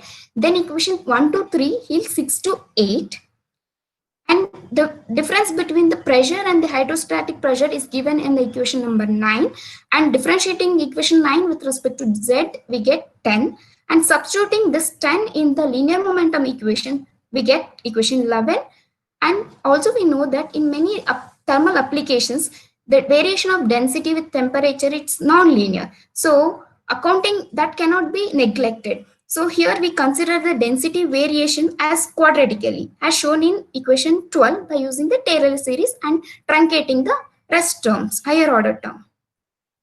Also, the quadratic convection aspect, the quadratic thermal radiation, since we're considering a quadratic convection aspect, considering the linear or non-linear, it's not appropriate. So therefore, what we did, so we consider the quadratic thermal radiation. So this is the first work where the quadratic thermal radiation was considered and expanded T power 4 about T naught by using Taylor series, and after simplification we get the equation number 13, and substituting equation 12 and 13 in the linear momentum equation and energy equations, we get equation number 14 to 15, and corresponding boundary conditions are 60. These are the nomenclature for the study, and by solving the linear conservation of mass for the velocity, we get a velocity in the radial direction as in equation 17.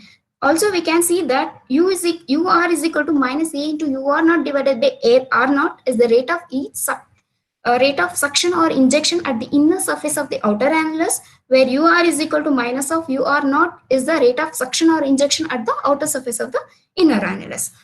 Since we consider the hybrid nanoliquid, the properties should be replaced by using phenomenological laws and mixture theory. The properties are nothing but effective dynamic viscosity, thermal conductivity, specific heat, density, and thermal expansion coefficient. And Cp, B naught, and D1 are defined as shown in the slide. And in order to make the equation to be homogenized, we have to non-dimensionalize.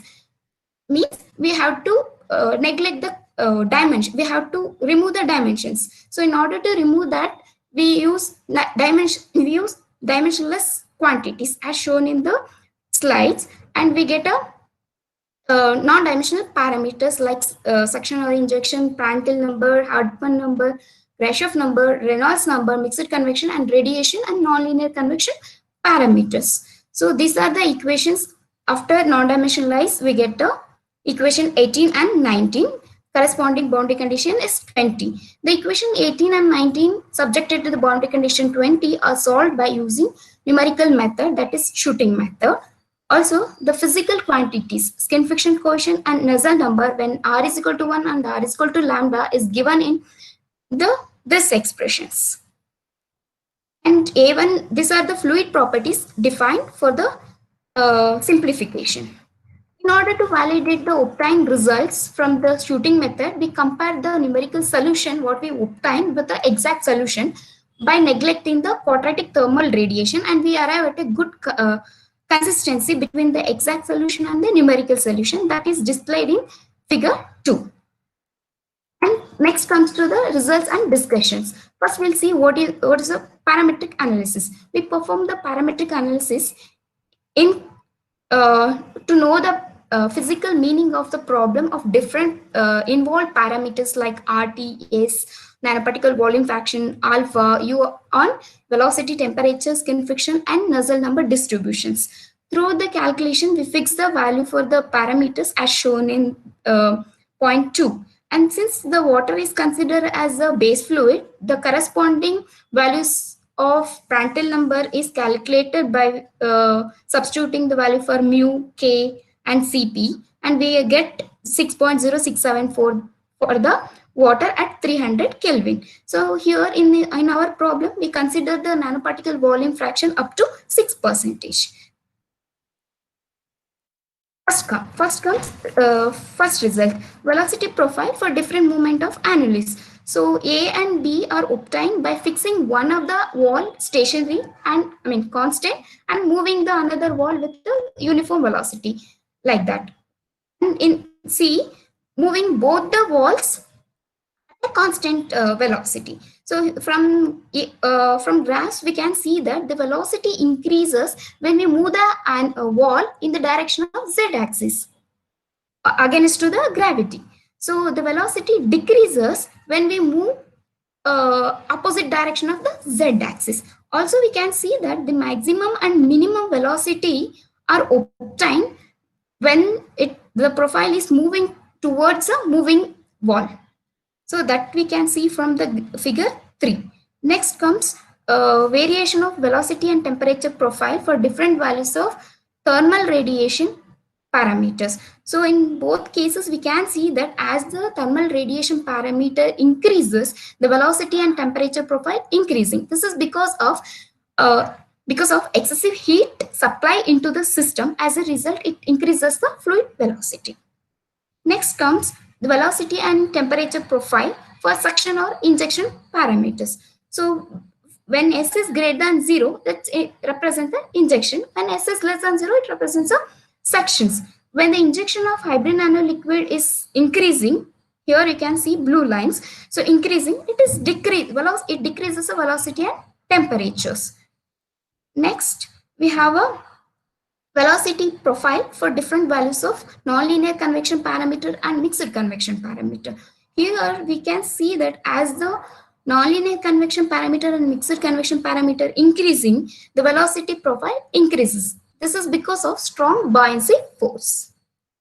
Also, table 1 shows the slope of data points for different values of RT, S, Q, and nanoparticle volume fraction for linear and quadratic thermal radiation. From here, if the slope is positive, it has an enhancing property. If it is negative, then it shows a decreasing nature. So from this, we can see that RT has a decreasing trend on linear as well as a quadratic radiation for Nusselt number. For Nusselt number, RT has an inverse effect. Also, we can see that S as a positive, increasing a property. How much it is increasing? 0.807. How much it is increasing in lambda? 0.27. How much it is increasing for the quadratic thermal radiation? That is 0. Like that. So this much quantity it is increasing, this much quantity it is decreasing. So we can see that. Also, majorly we can see that in the linear radiation, as the value of copper nanoparticle increases, it has much more significant. That is 15.263 when R is equal to 1. Response surface methodology. As I mentioned, response surface methodology is a hybrid mathematical and statistical method which gives the relation between the independent and the dependent variables. So here we take the independent variables this is the chosen one. So here we choose RT, theta W, and phi of copper as an independent one. Dependent one is Nusselt number and skin frictions. By using this rental composite design, which is given by Box and Williamson, we take the levels and their chosen range for the effective parameters, that is RT. Here -1, 0, 1 doesn't represent the value. Instead, it represents the level where it is, whether it is when it is kept at a low level, middle level, and high level. So we choose RT in the range of 5 to 15 with the equal step size. We can see. So between low to high, they have a 5, and middle to high, they have a 5 difference, equal steps length. So similarly for theta W 1.1 to 5.1 and phi of copper 0.01 to 0.03 factor. By keeping that in mind, the regression equation for Nusselt number and the skin friction is given in equation 21 to 22, where A naught B naught represents the intercept and AI BI, and this is called the linear, square and interaction regression. This is the very useful applications of using response surface methodology. We can find the interaction effect also at the same time on Nusselt number and friction factor. So this is the since we consider the 3 factors, we get a 20 runs. Based on 20 runs, we have a response for Nusselt number and skin friction as shown in table 3. And this is the ANOVA table. Here in ANOVA table, this is the ANOVA table constructed for choosing range of effective parameters. The model is said to be accurate if the value of f is greater than 1 and p value is less than 0.05. So here we can see that linear terms, square terms and interactive terms. So these terms are said to be significant and are considered for the model, to be considered in the model only if the f value is greater than 0 and p value is less than 0.05. From this thing, we can see that the interactive term RT phi of copper and theta W into phi of copper, they are exceeding the value of P, expected P value, that is 0.05.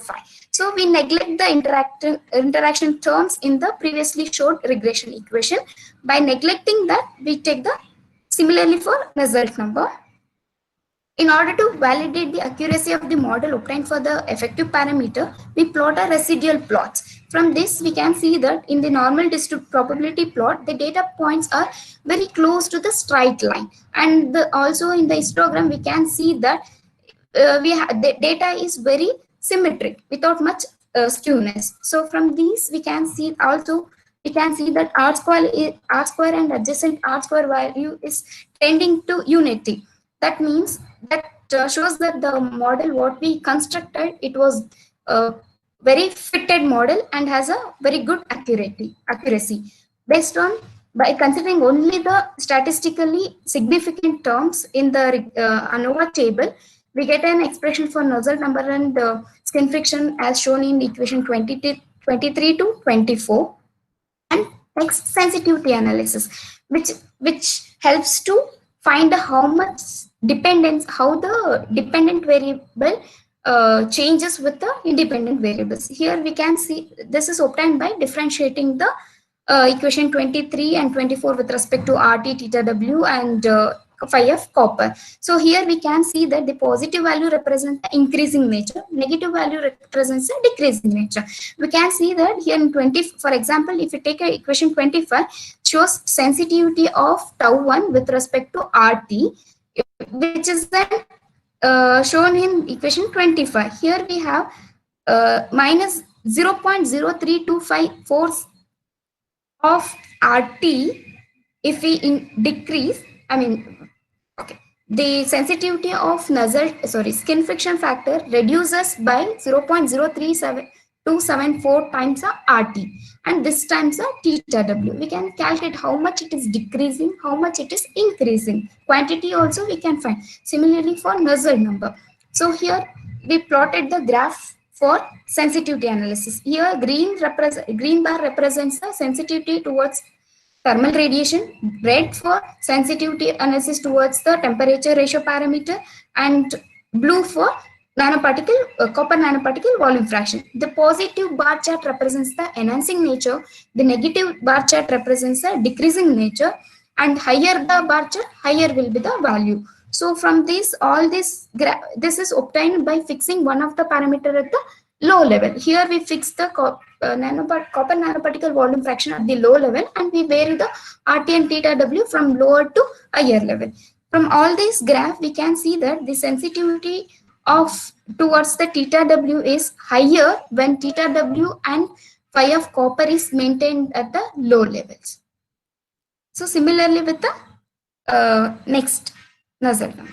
So these are the conclusions what I discussed in the previous slides. That is, impact of quadratic thermal radiation on velocity and temperature distribution has more significant than linear thermal radiation. The velocity and temperature profiles are increasing function of quadratic thermal radiation and temperature ratio parameter.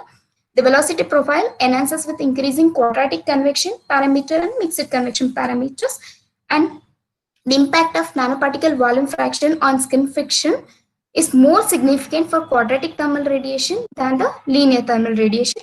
Also, the increasing quadratic convection and quadratic radiation leads to increase in the friction factors. So from the sensitivity, we can see that the skin friction is more sensitive for the quadratic thermal radiations. So these are the very important references which I have chosen for this PPT. Thank you. Excellent presentation, Triveni. I think it's a very good topic for interdisciplinary research. Okay, thank you. Thank you, ma'am. Thank you. Next one, please. Thank you. Next, Anti Wagis, Research Scholar, Bharathamata College, Trikakara.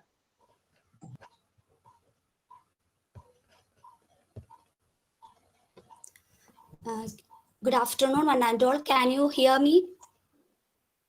We can hear you. And can you show visible my PPT? No. Anybody? No, ma'am, no.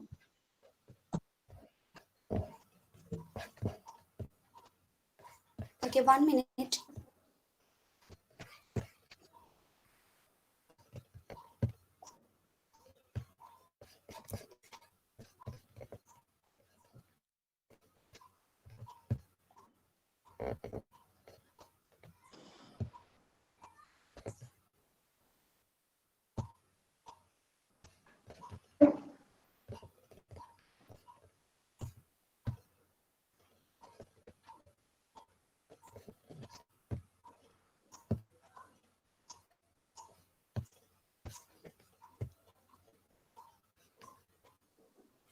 Can you?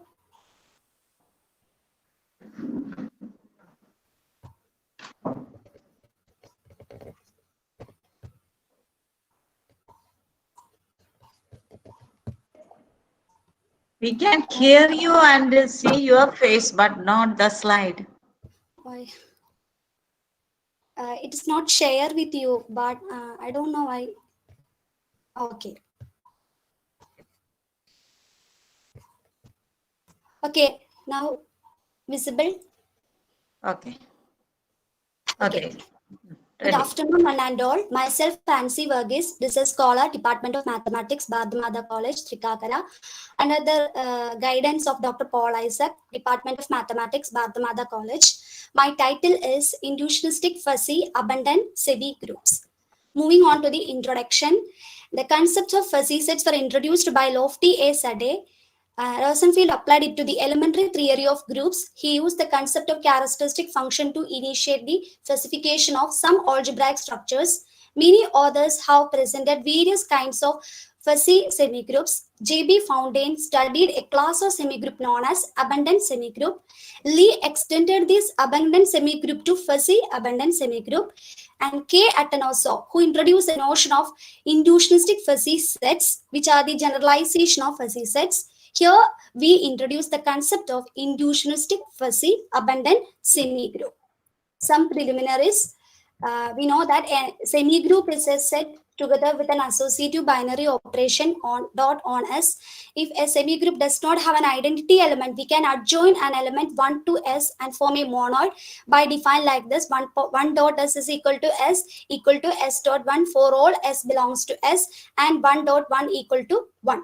We know that a non-empty set subset of S is said to be an ideal. If it is a left ideal, Si is a subset of I, and right ideal, Is is a subset of I. If it is both left and right, we know that it is an ideal. So the notion of ideals leads to the consideration of certain equivalence relations on a semigroup. This was first studied by J.A. Green, and that played a fundamental role in the development of semigroup theory. And these relations are known as Green's relation. Here we consider the generalized Green's relations, that are L star and R star. It is defined like this: for any A, B belongs to the semigroup S, A, L star B is A is L star related to B if and only for every xy belongs to S1, AX equal to AY implies and implied by BX equal to BY. Similarly, we can define the R star relation. These two relations are equivalence relations, and we know that an equivalence relation partitions the set into equivalent classes, and L star A is the L star class containing A, and R star A is the R star class containing A. We have L star is a right congruence, that means equivalence plus right compactable. Similarly, R star is a left congruence relation on a semigroup. An idempotent means an element E is said to be an idempotent E dot E equal to E. Okay, an idempotent element in semigroup act as a right identity within the L star class and left identity within the R star class. Here I denote A star for the idempotent in L star and A plus for the idempotent in the R star class. Okay, now move on to the definition of abundant semigroup. A semigroup in which each L star class and R star class contains and at least one idempotent is called an abundant semigroup. Now we move on to the preliminaries of some fuzzy theory. We know that a fuzzy set is a function. We know that it is an ordered pair x mu a, where mu a is the membership function from x into closed interval 0, 1. And also I define the t cut at, and it is setafolic such that mu a of x greater than or equal to t, and strong t cut by mu of x greater than t.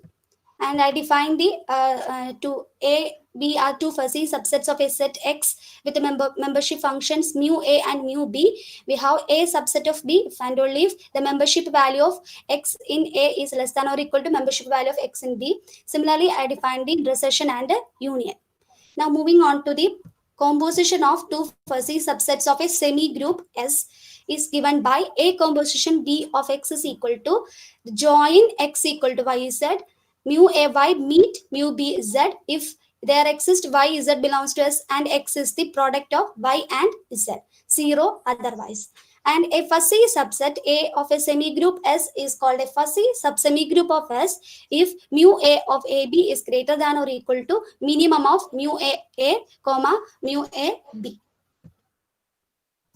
Now moving on to my results. So in this session, inductionistic fuzzy subset of an abundant semigroup. In this section, we deals with this and we give some definitions and some results regarding on the inductionistic fuzzy subsets of an abundant semigroup, which are analogous to those for the regular semigroups in paper 9. Okay, moving on to the definition, inductionistic fuzzy set. Inductionistic fuzzy set is an ordered triplet X mu A, where mu A and mu A are functions from X to closed interval 0, 1. Mu A is the degree of membership and mu A is the degree of non-membership of the element X, and the value, the sum between sum of mu A and mu A in between 0 and 1. Simply we denote an inductional set by mu A and mu A, comma mu A. Moving on to the definition, S is an abundant semigroup and A is an inductionistic fuzzy subset of S is called an inductionistic fuzzy subsemigroup of S if for any xy belongs to S, nu A of xy greater than or equal to minimum of nu A of x, comma, nu of y, and nu A of xy is less than or equal to maximum of nu A of x, comma, nu A of y. And an abundant semigroup is also considered as an inductionistic fuzzy subset of itself, and that is mu S of x is equal to 1 and nu S of x is equal to 0 for all x belongs to S. And here I define the inductionistic fuzzy left ideal of the abundant semigroup S, which is mu A of AB greater than or equal to mu of B, and nu A of AB is less than or equal to nu A of B for all AB belongs to S. Similarly, we can define the right ideal. If it is both left and right ideal, then it is called as a inductionistic fuzzy ideal of S. Moving on to the first proposition, if A is a non-empty subset of an abundant semigroup S, chi A is the characteristic function of A. If A is a left ideal of S, if and only if chi A, chi A complement is an inductionistic fuzzy left ideal of S. Similarly for the right ideal and the ideal. And moving on to the next proposition, let A be a inductionistic fuzzy subset of an abundant semigroup. If A is a inductionistic fuzzy left ideal of S, if and only if S composition A is a subset of A, and for the right ideal, A composition S is a subset of A, and For the ideal, it is A composition S is a subset of A and S composition A is a subset of A. Moving on to the next section, that is inducionistic fuzzy abundant semigroups. In this section, here we define the inducionistic fuzzy abundant semigroup of an abundant semigroup and derive some results in this direction. So first is the definition. A non-empty inducionistic fuzzy subset A of an abundant semigroup is called an inducionistic fuzzy abundant subsemigroup of S if there are A plus belongs to R star A, where A plus is the idempotent in R star class and A star is the idempotent in L star class, such that the membership value of A plus is greater than or equal to mu of A, comma, mu of A star is greater than or equal to mu of A, and nu A of A plus is less than or equal to nu of A, and nu A of A star is less than or equal to nu A for all A belongs to S. And next is the proposition. A is a non-empty subset of a semigroup S and chi A be the characteristic function of A. A is an abundant semigroup of S if and only if chi A complement is an inducionistic fuzzy abundant subsemigroup of S. Moving on to the product of two inducionistic fuzzy subsets, we have A composition B is defined like this. Mu A composition mu B of X is the supremum value of X equal to Y Z. Nu A of Y in meet nu B of Z, and nu A composition nu B is the infimum value of X is equal to Y Z. Nu F Y meet nu B of Z. Moving on to the next result, we have for any semigroup, if A is an inducionistic fuzzy subset of a semigroup S, A is an inducionistic fuzzy subsemigroup of S, if and only if mu A composition mu A is a subset of mu A and nu A composition nu A is a superset of nu A. For any semigroup, this is true. But for an abundant semigroup, next proposition says that if S is an abundant semigroup, if the results should be equal, that is mu A composition mu A equal to nu A and mu A composition mu A equal to mu A and nu A composition nu A equal to nu A. Next is the proposition. Let S be an abundant semigroup and A is an inducionistic fuzzy abundant subsemigroup of S. If A is an inducionistic fuzzy left ideal of S if and only if S composition A equal to A. Similarly, we can define the right ideal for A composition S is equal to A. And we're combining these two propositions, we get A composition S is equal to S composition A. Now moving on to the alpha beta cut of A. Here for a fuzzy set we have alpha cut or T cut.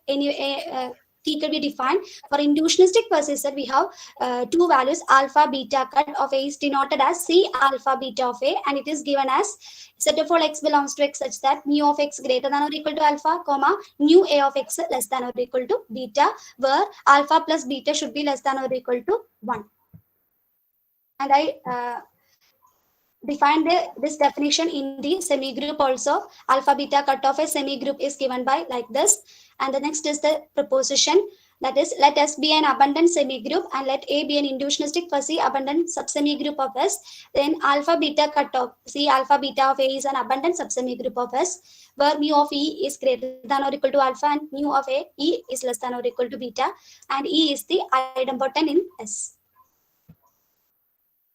Now moving on to the conclusion. So in this article, I tried to introduce some concepts about inducionistic fuzzy abundant subsemigroups of a semigroup as abundant subsemigroup of an abundant semigroup, and we know that this plays an important role in the abstract algebra. So generalizing these concepts of fuzzy and inducionistic fuzzy, that will encourage this theory. So my work is done in that direction, and there are much more to be done. These are my references. Congratulations, Nancy. Okay, Can you think that, do you think that this alpha, beta, cut, etc., the properties of inducionistic fuzzy sets can apply in some other theorems or results of semigroups? That I trying to find out, ma'am. Last I got the result, so I'm trying to find out it. Okay, thank you. Thank you. Okay, ma'am. Thank you, ma'am.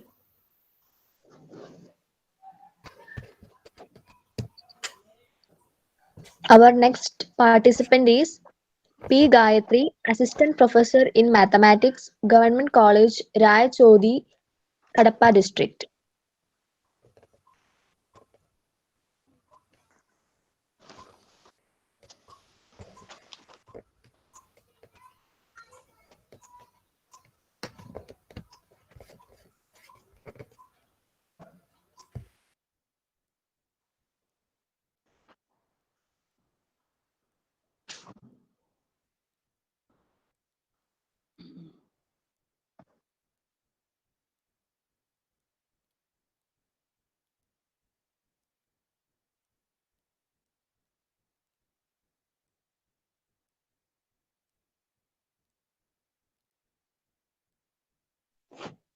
Next participant is P. Gayatri, Assistant Professor in Mathematics, Government College, Rayachodi, Kadapa District. Have you present here, Gayatri? Please respond. Gayatri, please. It's so called the next one. Okay, ma'am. Our next contestant is Yogesh Prasad, Bishop Moore College, Mavelikara, Kerala.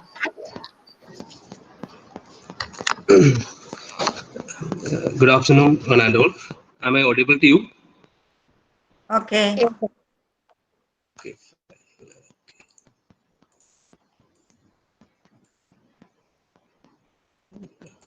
I will share my slides soon. And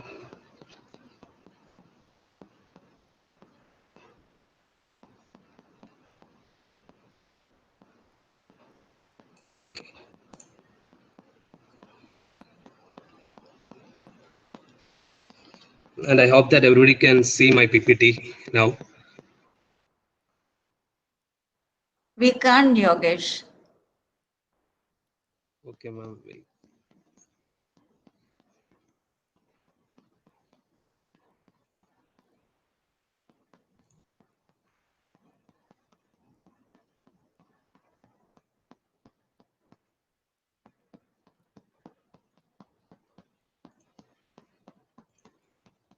I will check, ma'am. 1 minute.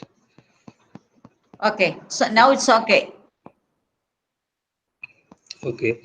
So I'm Yogesh Prasad, Research Scholar, Department of Mathematics, Cochin University of Science and Technology. My topic of presentation is reversible Check-Closure spaces. And I divide the presentation into 5 sections. So I start with an introduction. The idea of reversibility was initially introduced and studied in topological spaces by A. Wilansky and M. Rajagopalan in the year 1965, and they proved that a topological space is reversible if and only if it is maximal or minimal with respect to some topological property. As an analogous way, in this paper, we extend the notion of reversibility in check-closure spaces. The relation between reversible check-closure spaces with the underlying topological spaces, complete homogeneity and reversibility in check-closure spaces are also studied. Several non-topological examples of reversible and non-reversible closure space are also identified. Now I move on to the preliminary sections. Edward Check generalizes the notion of topological closure operator on a set capital X and defines a closure operator as follows. Let X be a set and P of X denote the power set of X. A mapping I denoted by C from P of X to P of X is called a check closure operator provided it satisfies the following 3 axioms. Number 1, C of phi is equal to phi. Number 2, A is contained in C of A for every A subset of X. Number 3, C of A B subset of X. Then C together with the underlying set capital X, we denote it by X comma C and is called a check closure space. Now throughout this presentation, I for convenience, I call check closure space as closure space. If C also satisfies the condition C of A is equal to C of A for every A subset of X, that means C is idempotent, then the pair X comma C is nothing but the topological space. Thus, the concept of a closure space is a generalization of topological spaces. So next definition, in a closure space x comma c, a subset capital A of x is called provided a subset capital A of x is closed provided A is equal to C of A, and a subset A of x is open if its complement is closed. The set of all open sets in a closure space, and we denote it by tau of C, is a topology on X, and tau C is called the underlying topology of the closure space X comma C. In a closure space x comma c, C is finitely generated provided for any subset A of x, we can write C of A is equal to union C of A where A belonging to A. In this case, we can say XC is a finitely generated closure space. And we can say that every finitely generated closure operator is determined by its action on singleton sets. Next, let C comma D are closure operator on a set X. Then the union and composition is defined as follows. C union D of A is equal to C of A union D of A, and C composition D of A is equal to C of D of A for every A subset of X. A closure C1 is said to be coarser or weaker than a closure C2 on the same set capital X if C2 of A is contained in C1 of A for every subset A of X, and we denote it by C1 less than or equal to C2. If C1 less than or equal to C2, we can say that C2 is stronger or finer than C1. Now the concept of continuity and homeomorphism in closure space is defined as follows. Let X1 and YC2 are closure spaces. A function f from X to Y is said to be C continuous or respectively C homeomorphism if f of C1 of A is contained in C2 of f of A, and for C homeomorphism f is bijection and f of C1 of A is equal to C2 of f of A for every A subset of X. And a map f from xc to yc dash is said to be closed or respectively open if the image of a closed set and correspondingly image of an open set is again open. And a C continuous closed or open map from a closure space to any other closure space is always a C homeomorphism. Now we move on to the first section of reversible check closure spaces. The definition is as follows. A closure space x comma c is reversible if it has no strictly final closure operator c dash such that xc and xc dash are C homeomorphic. Equivalently, it has no cursor closure operator c double dash such that xc and xc double dash are C homeomorphic. The following theorem characterizes a reversible closure space. A closure space x comma c is reversible if and only if each bijective C continuous map of the space onto itself is a C homeomorphism. So the following are some trivial examples of reversible closure spaces. Number one is a discrete closure space. It is denoted by x comma d, where d is defined as d of a is equal to a for all a subset of x is reversible. Number two is a trivial closure space x comma I, where I is given by I of a is equal to x if a not equal to phi and is equal to phi if a is equal to phi is again reversible. And let x be any set which is not finite. And for all a subset of x, we define C of a is equal to phi if a is equal to phi and is equal to capital A if A is finite, and X in all other cases C of A is equal to capital X, then we can easily prove that X comma C is reversible. Now, all the above examples given are topological, whereas the following examples gives non-topological reversible closure spaces. The first example is consider n the set of all natural numbers, and let C be the closure operator defined on n as follows. Now, for all n belonging to n, I define C of n is equal to n plus 1, and for all a subset of n, C of a is equal to union C of a where a belonging to a if capital A not equal to phi and phi if a is equal to phi, then we can prove that NC is a reversible closure space. Then the first proposition is if XC is a finite closure space, then XC is always reversible. The second proposition is if XC is a reversible closure space, then the corresponding topological, the underlying topological space X tau C is always a reversible topological space. The proposition if C is a topological closure operator on a set X, then XC is reversible if and only if the corresponding topological space is reversible. Proposition if C is a reversible closure operator on capital X and D is a discrete closure operator and I is an indiscrete closure operator on the same set capital X, then X C composition D, X decomposition C, X C composition I, X I composition C are reversible. Now the following examples are non-topological. So the following are some examples of non-reversible closure spaces. The first example is every non-reversible topological space can be viewed as a non-reversible closure space. Next example is considering Z, the set of all integers. Define a closure operator C as follows. For all n belonging to Z, C of n is equal to, this is singleton set n, if n is less than 0, and C of n is equal to n comma n plus 1 if n is greater than or equal to 0. And for any A subset of Z, we define C of A is equal to union set of all C of A, where A in A if A not equal to phi, and phi if A is equal to phi. Then we can prove that ZC is a closure space and which is not topological. That means this C is not an idempotent operator and which is not reversible. Now, using the above example, we can say that not every finitely generated closure space is reversible.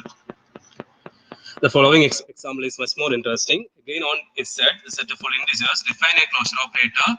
I denote it by CA comma B as follows. CAB of A is equal to phi if A is equal to phi, and set minus singleton set B if A is equal to singleton A and set otherwise. Then we can prove that set CAB is a closure space and this closure space is not reversible.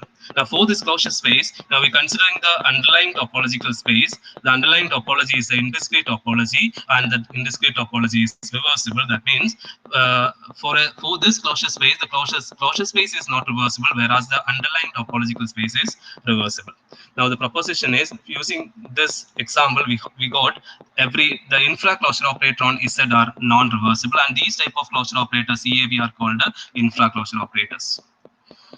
So next section is complete homogeneity and reversibility in closure spaces. Larson studied the concept of complete homogeneity in topological spaces and characterized all spaces which are minimum or maximum with respect to a topological property.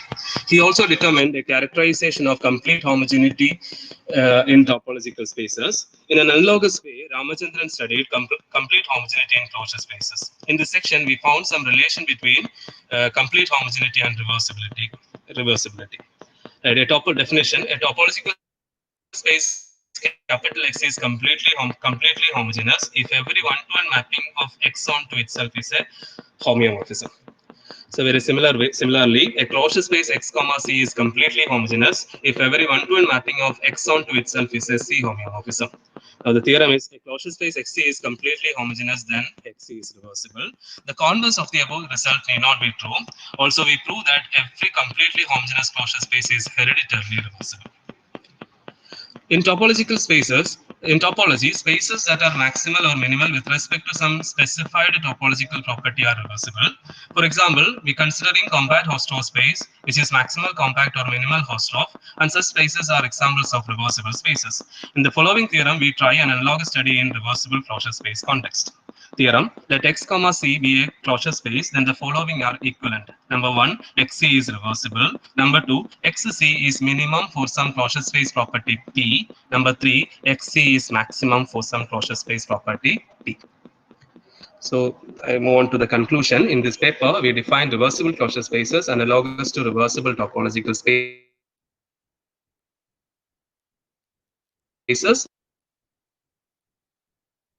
We topological spaces, and the topological spaces is uptime. Yes, ma'am. So we prove that not every finitely generated closure space. Hello. Hello. Audible. Hello. Congratulations, Yogesh. Did you find any application for this result? Actually, we are comparing the results from topological spaces and closure spaces, and what are the results valid in closure spaces. We check the results. What are the results in topological spaces that are valid in closure spaces? Okay. Okay, Yogesh. Thank you. Next Thank you, one. Our next participant is C. Sunitha, lecturer in mathematics, Government Degree College, Nandikodkur, Kurnool, Andhra Pradesh.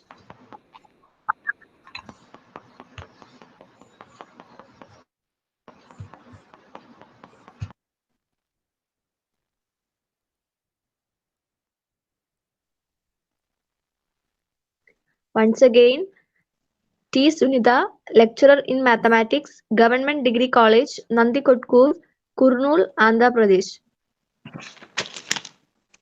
Oh, she told me she won't attend today. You call the next one. Okay, ma'am. Next participant is S. Jafrunisa, lecturer in mathematics, Government College for Men, Kurnool, Andhra Pradesh.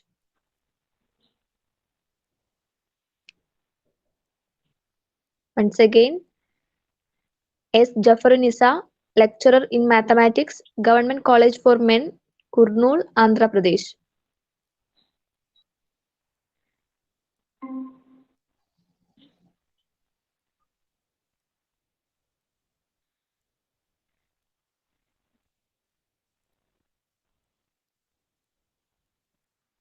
No response.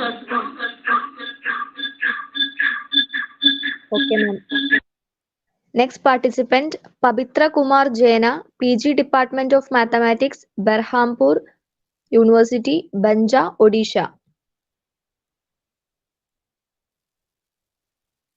Once again, Pabitra Kumar Jaina, PG Department of Mathematics, Berhampur University, Banja, Odisha.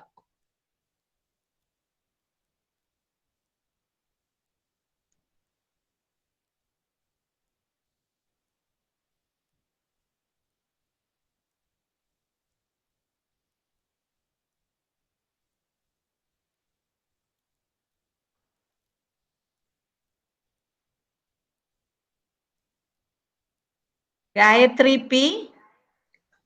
Once again, calling Gayatri, Assistant Professor in Mathematics, Government College, Rayachodi, Kadapa District.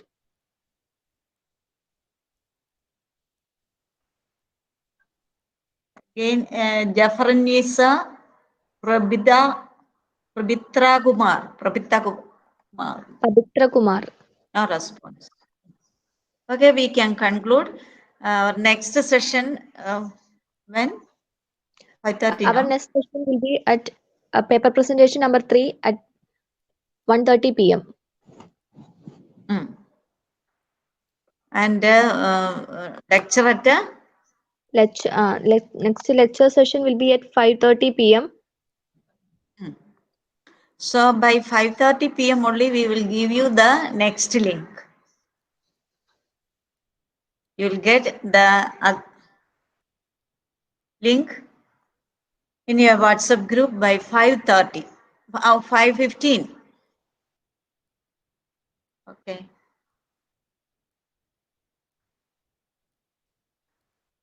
You fill your feedback form also. Before leaving this session, you fill feedback form. Okay.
Hello, this is me Matthew present here.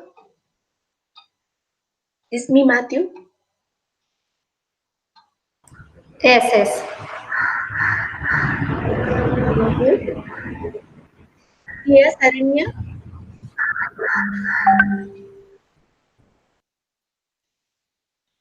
Sia Saranya present here in this link.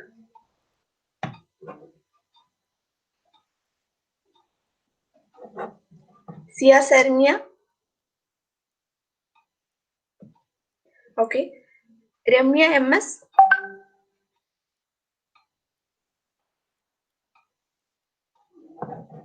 Is Ramya MS here?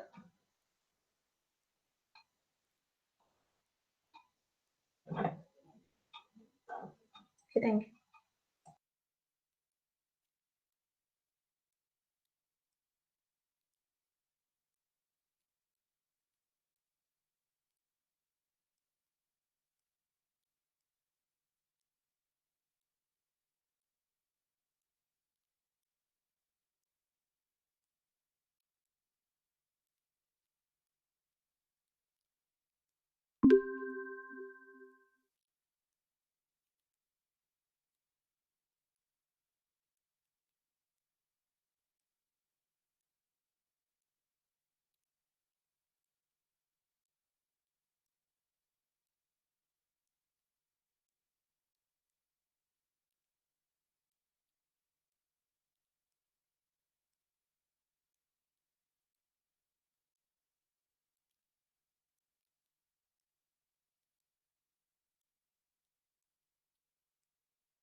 Good evening, all. I would like to welcome each one of you back to ICTMS 2020. Now we are moving to the next session, paper presentation phase 4. I welcome the judging committee and all participants. The first participant is Jismi Matthew, Assistant Professor, Department of Statistics, Vimla College, Thrissur.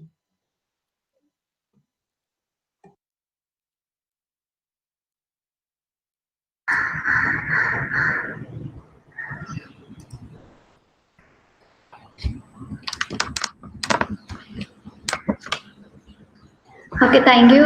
Shall I present my PPT? Is me. Okay.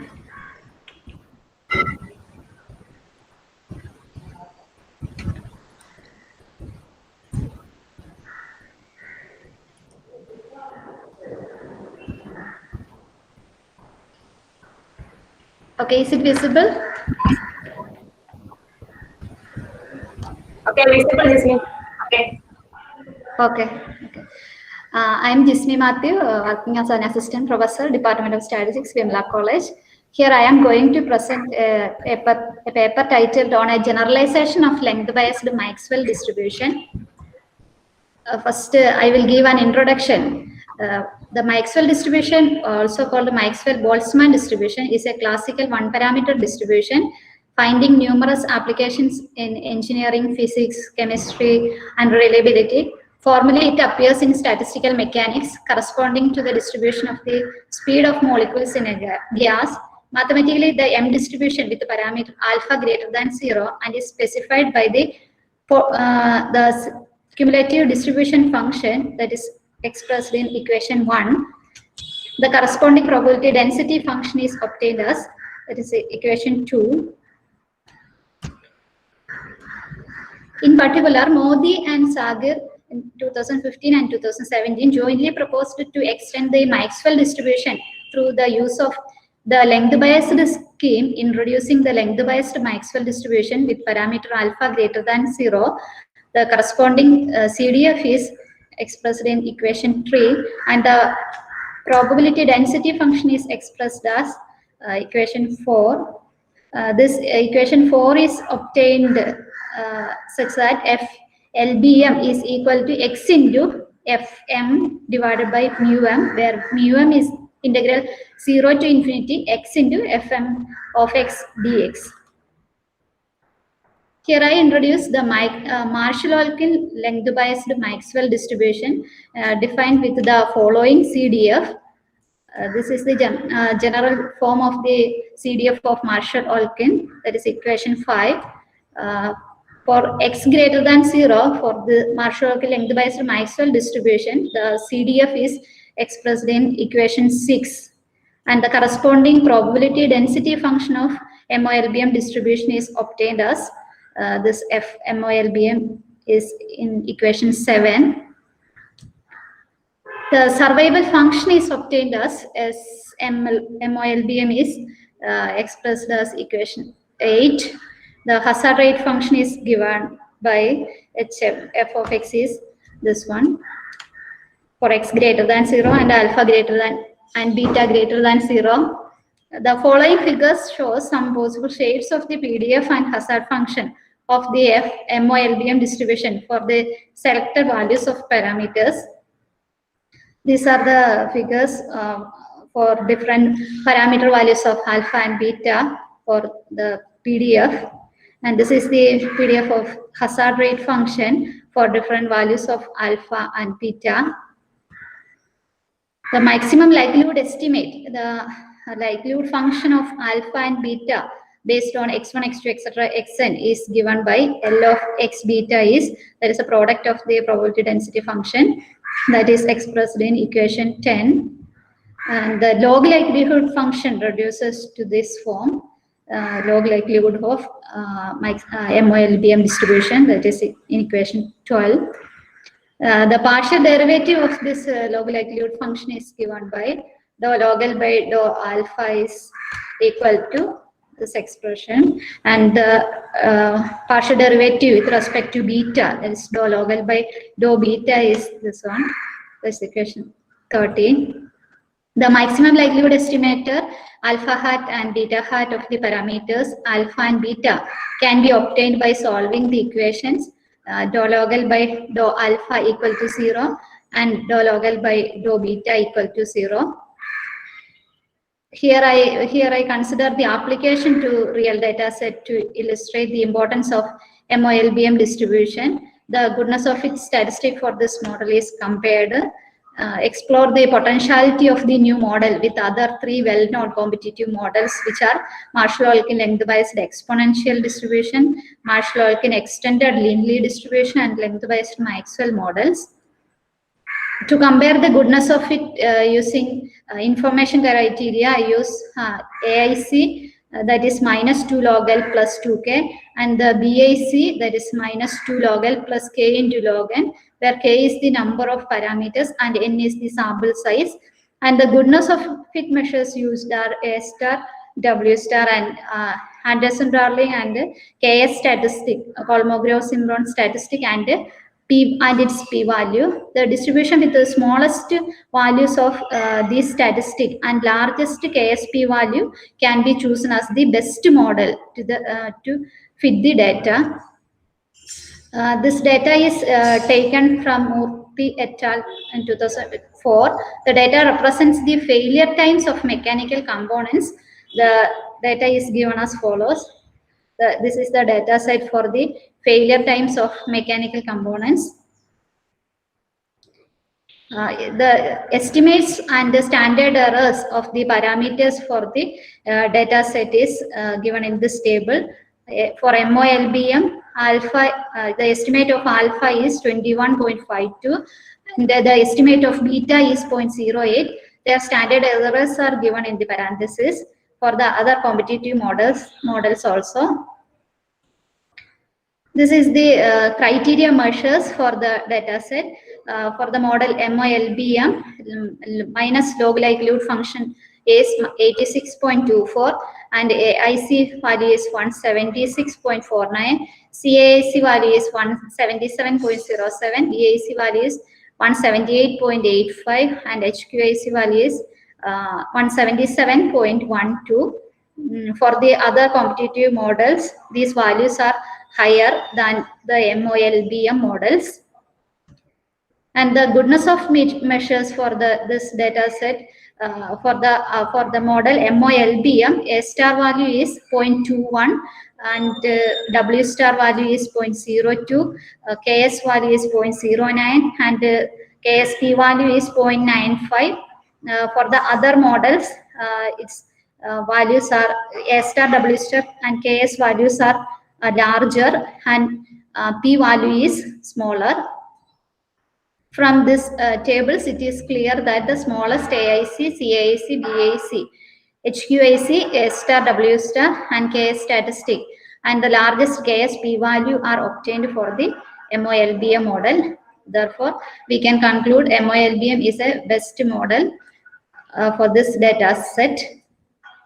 As I conclude, a generalization of length-based Maxwell distribution known as Marshall-Olkin length-based Maxwell distribution has been successfully introduced, and some of its statistical properties and the maximum likelihood estimates of the model parameters have been obtained. The application of the new distribution has also been demonstrated with the real data. The results are compared with the Marshall-Olkin length-based exponential, Marshall-Olkin extended Linley, and the length-based Maxwell models reveals that MOLBM provides a better fit than the other distributions. These are some of the references. Thank you. It was a nice presentation. I think it is good to specify the shape of the distribution when the parameters are large. The distribution tends to normal distribution for large values of the parameters. Then is one real life application of the distribution. For the failure time, here I consider the failure times of a mechanical component. For that type of industrial levels, we can use this type of distributions. Okay, this means congrats. Okay, thank you.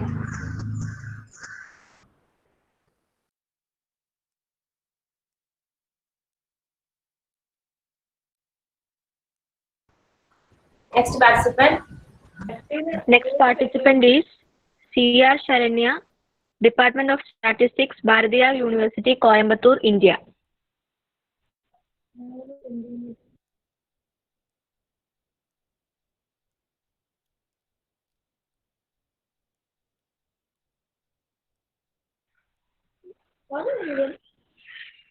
Once again, C.R. Sharanya, Department of Statistics, Bharatiya University, Coimbatore, India.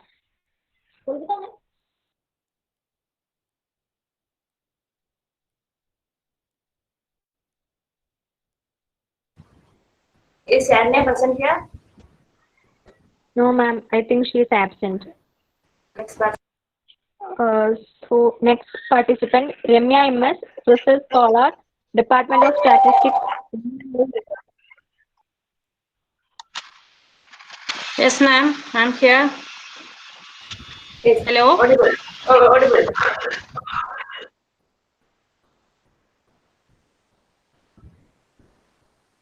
Share slides, ma'am.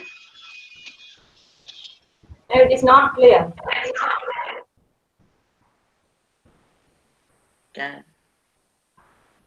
Hello, ma'am. Yes, proceed. Audible? Yes, audible. You can proceed.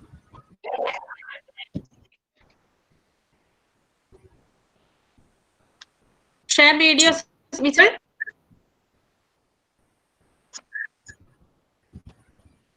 It is visible, sir? No. Presentation is not visible.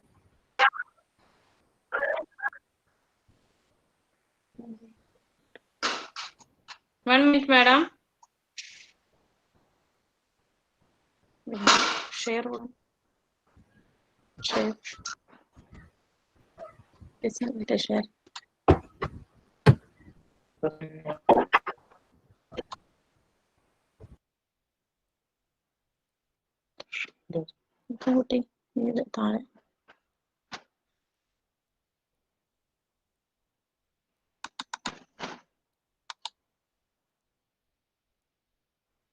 No steps, madam.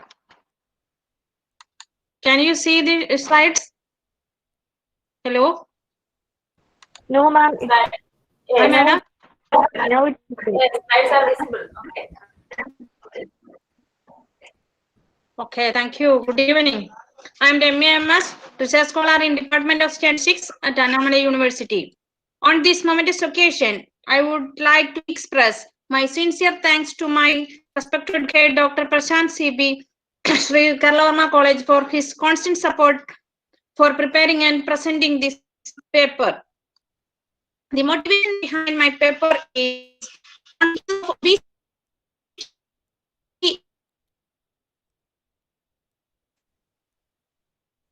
has been increasing exponentially over the years, fast gaining the status of a potential epidemic in India, with more than 62 million diabetic individuals currently diagnosed with the disease. Diabetes mellitus is a chronic disorder that can alter carbohydrate or protein and fat metabolism. Obesity serious health concerns. There is a close association between body mass index and risk of developing diabetes mellitus. The relative risk of type 2 DM is increasing, with approximately 80% of type 2 DM are obese, 3 of weight or obese persons show normal glucose metabolism. Heterogeneous effect of obesity is due to the capacity of excessive fat mass to induce or aggravate insulin resistance. Increasing lack of physical activity is also contributing a factor as it increases insulin resistance. Analyzing here, I analyze how the main risk factors obesity associates the type 2 diabetes mellitus along with the other significant factors. Type 2 diabetes is a chronic condition that affects the way your body metabolizes sugar. There is no cure for type 2 diabetes mellitus, but losing weight, eating well, and exercising can help manage the disease. The factors that may increase risk of type 2 DM are weight, fat distribution, inactivity, family history, race, age, prediabetes, gestational diabetes, polycystic ovarian syndrome, areas of darkness skin, usually in the arms and neck, and mental stress. Obesity. Obesity is the accumulation of adipose tissue to excess and to extent that impairs physical and psychosocial health and well-being. Epidemiological studies have shown that obesity is an important risk factor for the development of type 2 DM. About 80% of type 2 diabetes are overweight. It is often stated that obesity is the most important risk factor for type 2 DM. For this study, the baseline informations are obtained by a questionnaire on general information, physical examinations such as height, weight, and blood pressure, laboratory tests just as like as AST, SGOT, ALT, and SGPT. Body mass and index and weight circumference are calculated. For this study, I reviewed more than 20 journals. Then the methodology of study is the study aims to summarize the evidence of the association between obesity and type 2 DM, studied the interaction between BMI and weight circumferences with respect to the risk of developing type 2 DM in childbearing diabetic women. 410 subjects were randomly selected from various hospitals in the two districts, Malappuram and Palakkad at Kerala, to make real data analysis. Then BMI and weight circumference. BMI is the measurement of a person's leanness or corpulence based on their height, weight, and is intended to quantify tissue mass. Two methods that are commonly used to estimate whether you are a healthy weight or not are body mass index and weight circumferences. The formula for BMI is weight in kilogram divided by height in meters squares. If height has been measured in centimeters, divided by 100 to convert this into meters. Weight circumference is considered as a good estimate of a body fat, especially your internal fat deposits and your likelihood for developing weight-related diseases. From this study, the World Health Organization recommended body weight based on BMI values for adults. It is used for both men men and women age greater 18 or older. Getting the 410 women's, the frequency of child women may be collected from Palakkad and Malappuram districts, categorized as this table. From the, it is clear that 336 persons are with abnormal weights limits. 294 are of them are overweight and 74 are at obese class. Then I also we constructed BMI and blood sugar table and disease of diabetic disease risk with respect to BMI and weight circumferences tables also. First of all, I calculated Carl Pearson's coefficient related the components of type 2 DM. But blood sugar and weight circumferences correlation is positive correlation 0.648 and blood sugar and body mass index is 0.890. Also, a linear regression model is fitted taking dependent variable as blood sugar and the predicted variables as BMI and weight circumferences. Then the regression model is from that the regression model we get y equal to, that is blood sugar pp equal to 1.194 x1 plus 11.84 x2, that is exponent x2 are weight circumference and BMI, that y equal to 1.194 x1 plus 11.84 x2 minus 145.100. Then the calculated R square is also 0.798, which implies 79.8 of the of the variation can be explainable by this model. Just 2.5% is less than that of the other components. ANOVA is also indicates that the model is also good for the data since p is less than 0.05. As our study is related to the obesity, we further analyze using the two components BMI and weight circumference squared. Value is found to be 0.798, which is implying 79.8 of the variations can be explainable by this model and is just 2.5% less than that of the other 9 components. That means the other independent variables is negligibly effect on the dependent variable on blood sugar. Thus, the regression models can be concluded as the best fit model and generalized study. Therefore, this can be used for further study. Okay, thank you. Thank you, ma'am. It was a nice presentation and nice work based on a primary data. Yes, it is primary data, madam. It is good to specify the package used for statistical analysis. Which package used for statistical analysis? SPSS, madam, SPSS. Oh, it is good to specify them also. Okay, it was nice work. Congrats. Thank you, madam. Thank you very much. Thank you. Sia Saranya present here.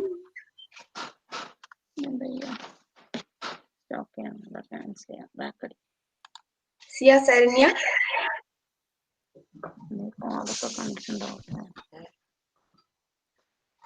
Thank you all. The paper presentation session is complete. Now we are moving to the fourth lecture section. We will start the lecture session once once the resource person, Dr. Thomas Matthew, join the bridge. So please wait.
ടീച്ചറേ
Greetings to one and all present here. I would like to welcome each one of you back to ICTMS 2020. Now, let's move into the fourth lecture section by Dr. Thomas Matthew, Department of Mathematics and Statistics, Maryland University, USA.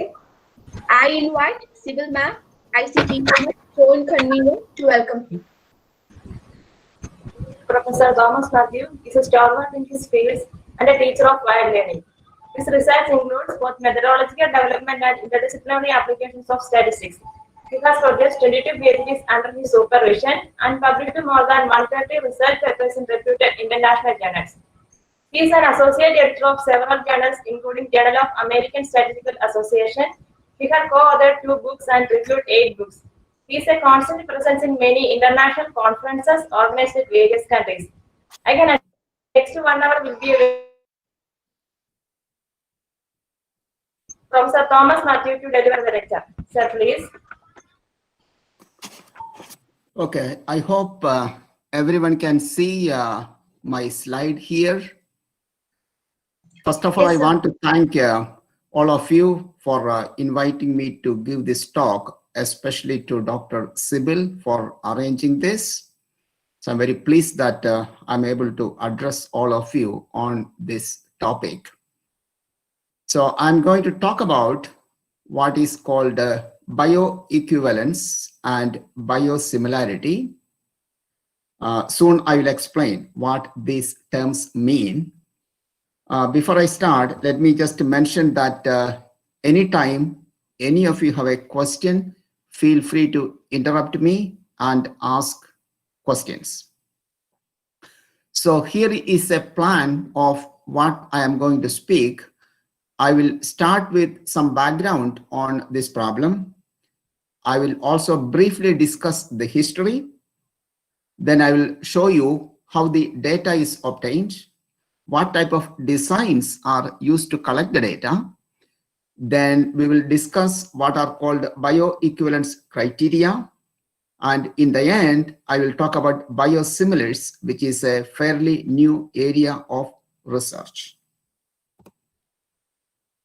All right, now let us see what is meant by an equivalence trial. We all know how to test the equality of two population means we have a two-sample t-test.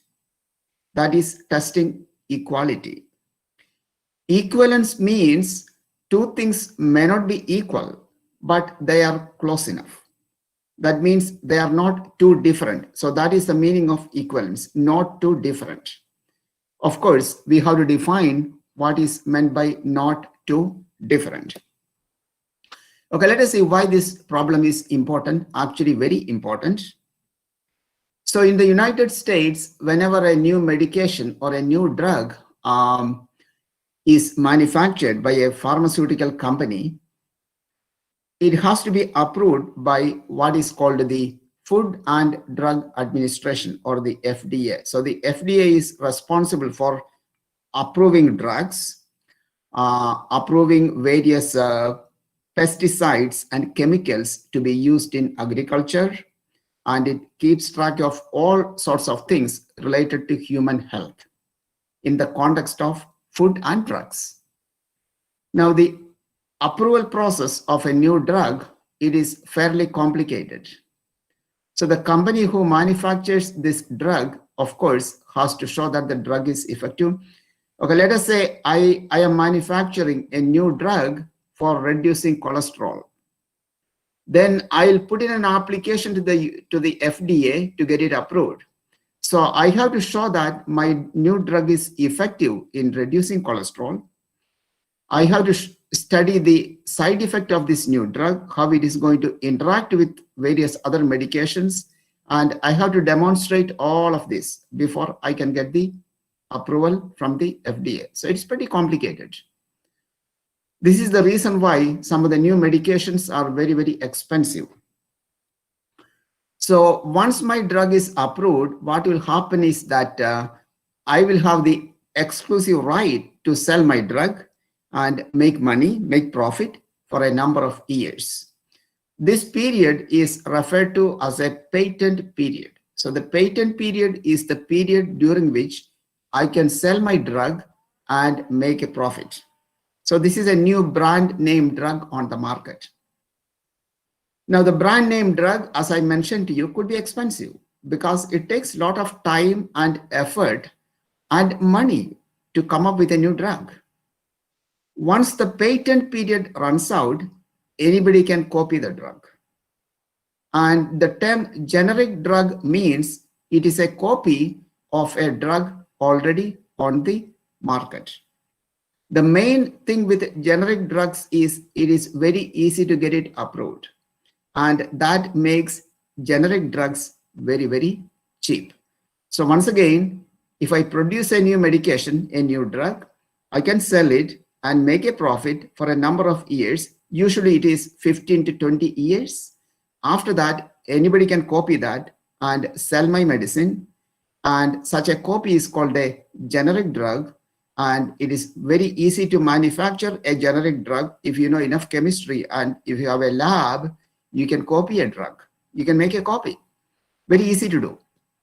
And that makes the approval process very simple and generic drugs very cheap. Now to get a generic drug approved, okay, let me go back to my example. Let us say I have this new drug for reducing cholesterol. It is on the market. I sold it for about 15 years. That was the patent period, suppose. Now somebody is making a copy.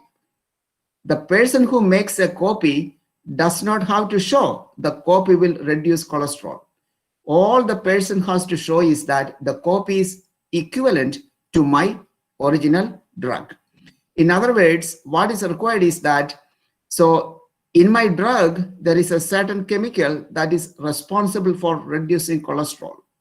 So what needs to be done is the concentration of this chemical or the active ingredient that enters the blood that is somewhat similar for the original drug and the copy. This is all that needs to be shown. So you don't have to study the side effect or efficacy or anything of the copy. All you have to show is that the amount that enters the blood that is similar for the original drug and the copy. The process of showing this is called bioequivalence testing, the process of showing that the amount of the chemical that enters the blood is similar for the original drug and the copy. That process is what is called bioequivalence testing. Because of that, the generic drugs are actually much cheaper. The important thing to remember is that, let us say my drug is available as a, let us say it is a tablet. Now suppose I want to change it into a capsule or a solution or a powder. Again, the FDA will require that I test the new version, the capsule, solution, powder, whatever, and show that it is equivalent to my original tablet. If I change the formulation of the drug, again, it is necessary to test equivalence before the FDA can approve it. The reason is when you change the formulation, the same drug, when you change the formulation, the way the drug performs in the body could possibly change. Okay, I'm going to give you two examples. So the first example, this is the medication, the drug is called Lipitor, manufactured by the company Pfizer. So this is a cholesterol lowering medication. This is extremely popular. It may be available in India too, I'm sure. So this was the top selling drug in the world for a number of years. So here I have given you the sales for a few years. So in 2010, the sale is 10.7 billion. So imagine the amount of money one drug is generating for this company. Now, so this drug has been on the market for a long time. So the patent for both Canada and Spain expired in 2010. And immediately you can see the price came down, the profit came down. So in 2010, it was 10.7 billion. In 2011, it was 9.6 billion. Now the US patent expired in 2011. Immediately there's a huge dip in the profit. So the sale for 2012 is only 3.9 billion. Now last year, 2019, the sale was just 2 billion approximately. Because copies by many companies are now available in the market. Anybody can copy Lipitor now because the patent period is over. Anybody can copy Lipitor and market it, provided you can show that your copy is equivalent to, bioequivalent to Lipitor. Now, here is a second drug. This is called Humira. This is used for treating arthritis. This is an anti-inflammatory drug. This was manufactured by this pharmaceutical company, Abvie. So this was approved by the FDA in 2002, December 2002. Now this is currently the top selling drug in the world. So I have given the sales figures for a few years. 2017, it sold 18.4 billion. 2018, little bit more. Now the patent in Europe expired in 2018. So immediately the sales came down. 2019, it sold only 14.9 billion, much less, well, quite a bit less compared to the previous years. Now the US patent was supposed to expire in 2016, but this company went to court and they basically pointed out various technical issues, legal issues, and they could get the patent period extended in the US. So the US patent will not expire until 2023. So you cannot copy Humira and sell in the US until 2023. Now the price of Humira is about $1,000 for one vial. This is for 1 month. One vial is for 1 month. There is a copy available in India, by the way. It is called Exemptia, and that will cost only $200. Still, you know, these are all very, very expensive. One important distinction I want to point out is that Lipitor, that cholesterol lowering medication, this is a chemical drug. So basically you can manufacture it chemically. You can make a copy chemically. However, Humira is not a chemical drug. There are many drugs that are not chemical drugs. You cannot chemically manufacture them. You need living organisms to manufacture Humira or its copy Exemptia. For example, insulin. Insulin cannot be manufactured chemically. So I will come back to this a little later. So copies of Such drugs are referred to as biosimilars. We will come to that a little bit later.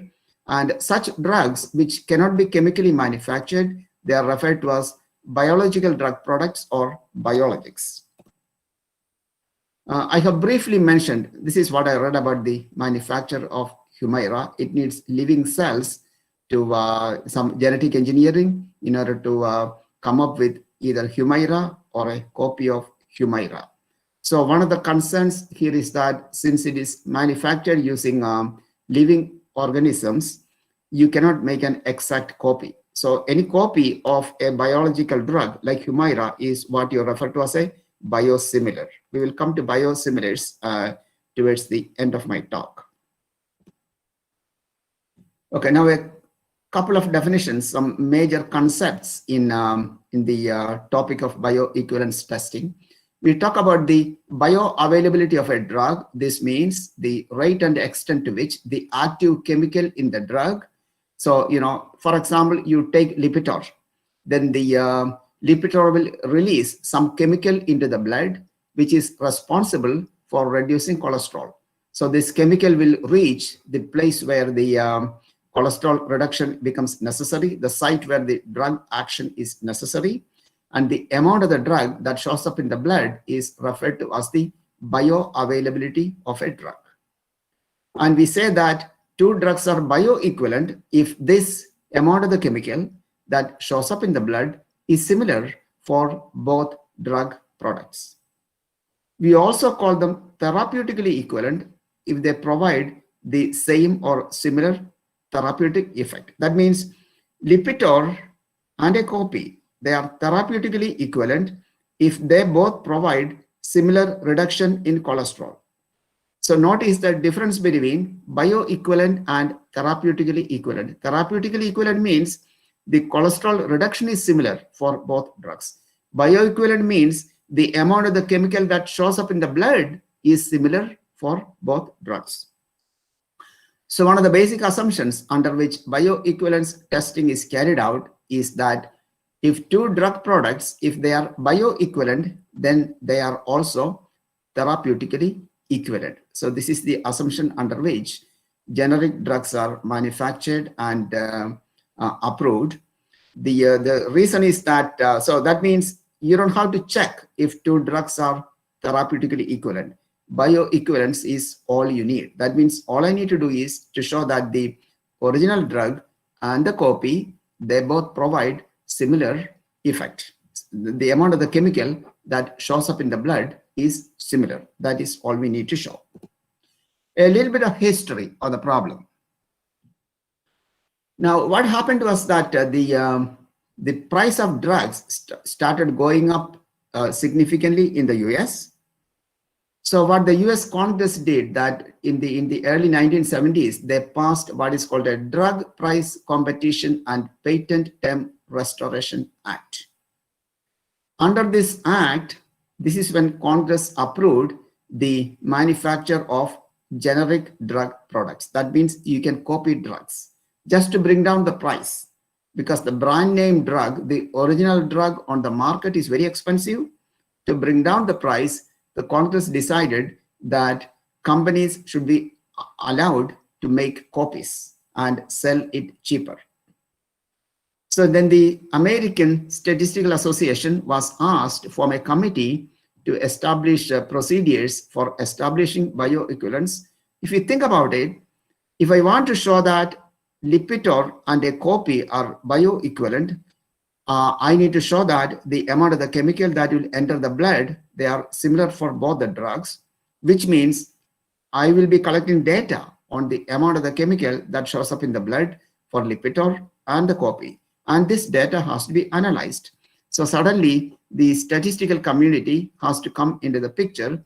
And it is interesting to note that the statistical community was involved in bioequivalence testing right from the beginning. So the FDA investigated, looked into the problem. So the Congress passed this act under which copies could be made. Now it is up to the FDA to figure out how to approve the copy, So the FDA started looking into this. And they formed a bioequivalence task force, which included a bunch of statisticians. So they released a report in 1988, and they brought up several statistical issues. So once these reports are published, actually the public can look at it and make comments on it. So the FDA will take those into account. So in 1992, they issued a revised document listing how bioequivalence can be established statistically. And then they revised the document several times. So the document available right now is the latest revision from 2013. So if you go to the FDA website, you can actually see this document. So it will explain how bioequivalence testing should be carried out, and they will explain the statistical methodology in this guidance document of 2013. Okay, now let's talk about whatever data will be used for bioequivalence testing. So I'm going to explain to you next the data that will be collected and the designs that will be used to collect the data, and then we will get into what are some of the statistical procedures. Okay, I'm going to explain the data part to you using this example. So this is a drug used for treating epilepsy. It is called Mysoline. Mysoline has been on the market for a long time.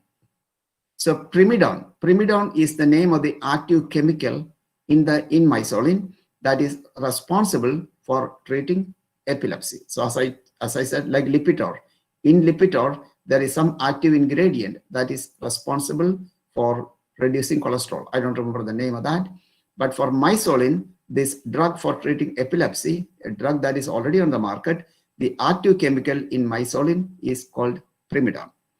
Now this drug Mysoline, it comes as a tablet, 250 milligram tablet of primidone. All right, so here is what we will do. Let us say I am going to manufacture a copy of Mysoline. Then I need to show the FDA that my copy is equivalent to Mysoline. So for this, what I will do is I will give Mysoline or my copy to a person, and then I will start measuring the concentration of primidone that shows up in the blood several times over a certain time period. In this case, it is a 32-hour time period. And the data that I obtain, I'm going to look at a plot against time. Okay, let us look at the data. So here is the data. This is data for just one subject, by the way. This is data for one subject. Okay, let us see what the data is about. Let us say I am a person in this study, and let us say I get Mysoline or I get the copy. Suppose I get the copy. Then initially a blood sample is taken. This is blood sample 1 at time 0 at the beginning of the study.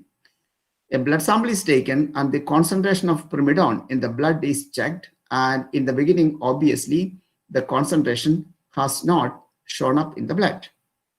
A second blood sample is taken after half an hour. The 0.5 stands for half an hour. And after half an hour, still the concentration of primidone has not shown up in the blood. A third blood sample is taken after 1 hour. Now you notice that the concentration of primidone has shown up in the blood. The concentration is 2.8. Okay, let us see. The unit here is micrograms per milliliter of blood. So that is the unit used. So after 1 hour, it is 2.8 micrograms. Then after 1.5 hours, it is 4.4. As you can see, the concentration slowly increases and it reaches a maximum of 4.7 micrograms. And then it starts getting reduced. So it will slowly get reduced, and eventually, of course, it will be eliminated from the blood. So the concentration starts going up, then it decreases, and eventually it will disappear from the blood. So this is 13 blood samples on the same person at various time intervals, data on the same person. We are going to look at a plot of this data against time. So the time goes from 0 all the way until 32 hours. All right, so this is a plot of the data. The time is on the x-axis and the pyrimidine concentration is on the y-axis. I copied this from a book, by the way. Now we are going to collect the, there is some, okay, I need to mention this. Now, remember, mysolin is used for treating epilepsy. And pyrimidine is the active chemical in mysolin. So I want to show that a copy of mysolin is bioequivalent to mysolin. The data for this will not be collected from patients. The data will be collected from healthy volunteers. So that is how bioequivalence data is obtained. The data is obtained from healthy volunteers, not from patients. There are some conditions. They have to be healthy. There is some restriction on the age. Then the body mass index has to be so much. They should not be smoking, etc., etc. Now, the reason why healthy volunteers are used is that if the drug product performs the same in healthy volunteers, then they will also perform in a similar manner in patients as well. The reason why patients are not used is that the patients may have a lot of other problems that could affect the performance of the drug. So that is why patients are never used in bioequivalence studies. Obviously, the drug is used for some disease, but in bioequivalence studies, patients with the disease, they are never used. Because remember, all I want to show is that the amount of the chemical that shows up in the blood is similar for mysolin and the copy. So for that purpose, we will use healthy volunteers. In fact, the FDA wants healthy volunteers to be used in the study, not patients. Patients are never used in bioequivalence studies. Now we obtain data on 3 quantities. Okay, let us see what are those 3 quantities. The first variable is referred to as the area under the drug, or AUC. The second variable is the maximum blood concentration.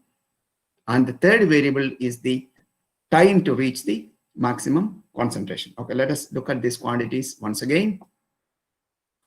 So AUC is the data under this curve, area under the curve between the x-axis. So the area between the x-axis and this curve is referred to as the AUC. So what is meant by Cmax? The maximum blood concentration. So the maximum blood concentration is, in this case, is 4.7. Time to reach the maximum concentration, that is actually 3 hours. So that is the Cmax and the Tmax. There you go. So the area under the curve, that is what is called the AUC. And then we have the Cmax, which in that example was 4.7 for the one subject. And the time to reach the maximum concentration was 3 hours.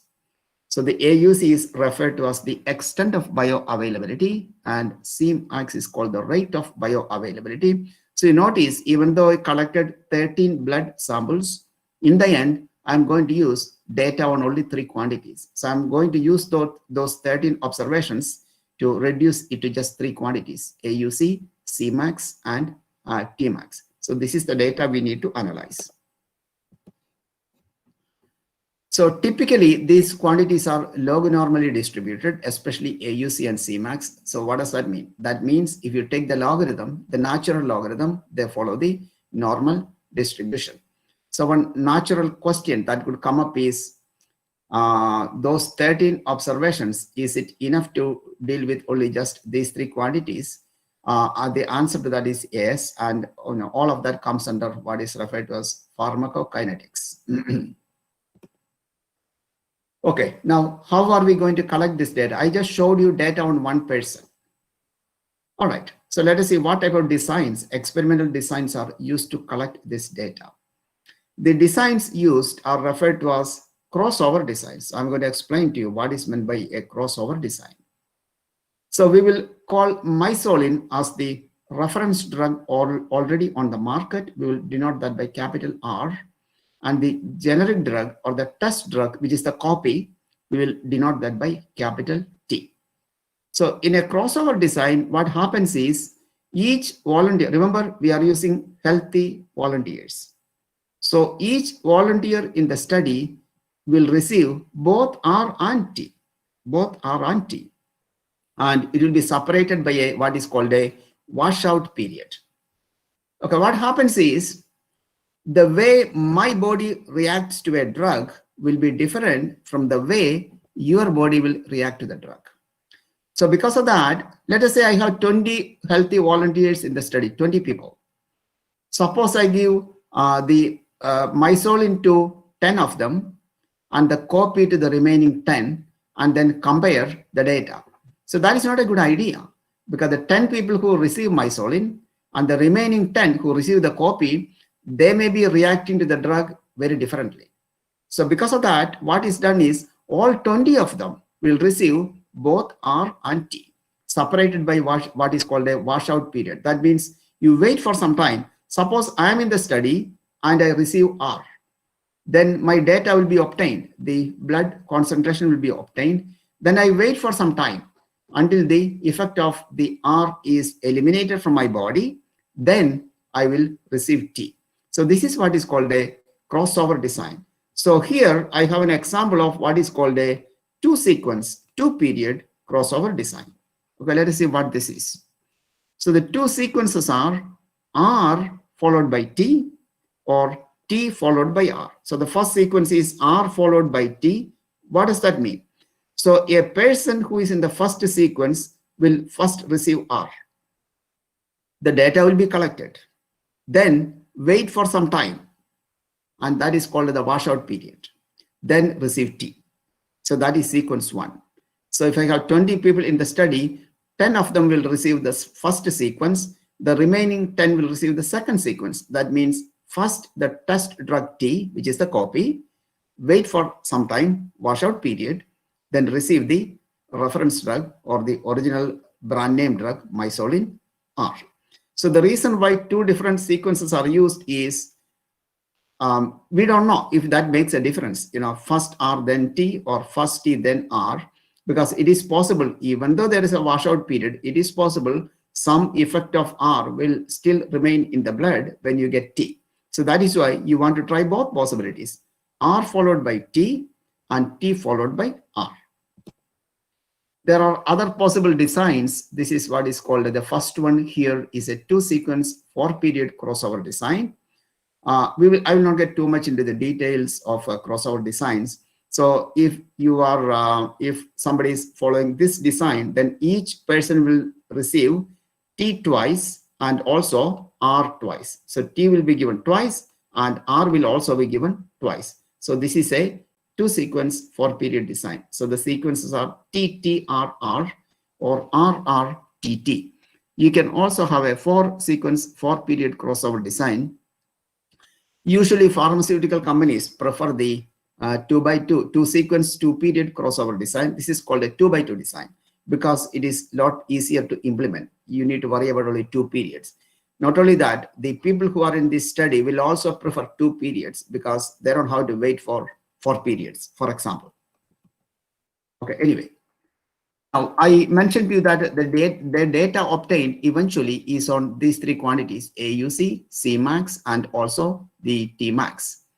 Now, if you analyze the data on these quantities separately, that is what is referred to as univariate bioequivalence testing.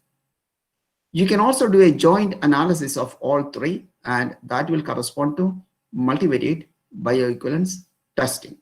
Now, after you do the data analysis, typically you take the logarithm because, as I mentioned to you, these data typically follow the log normal distribution. So I want to use the normal distribution, right? Things are very simple. When you have the normal distribution, you take the logarithm before you start analyzing the data.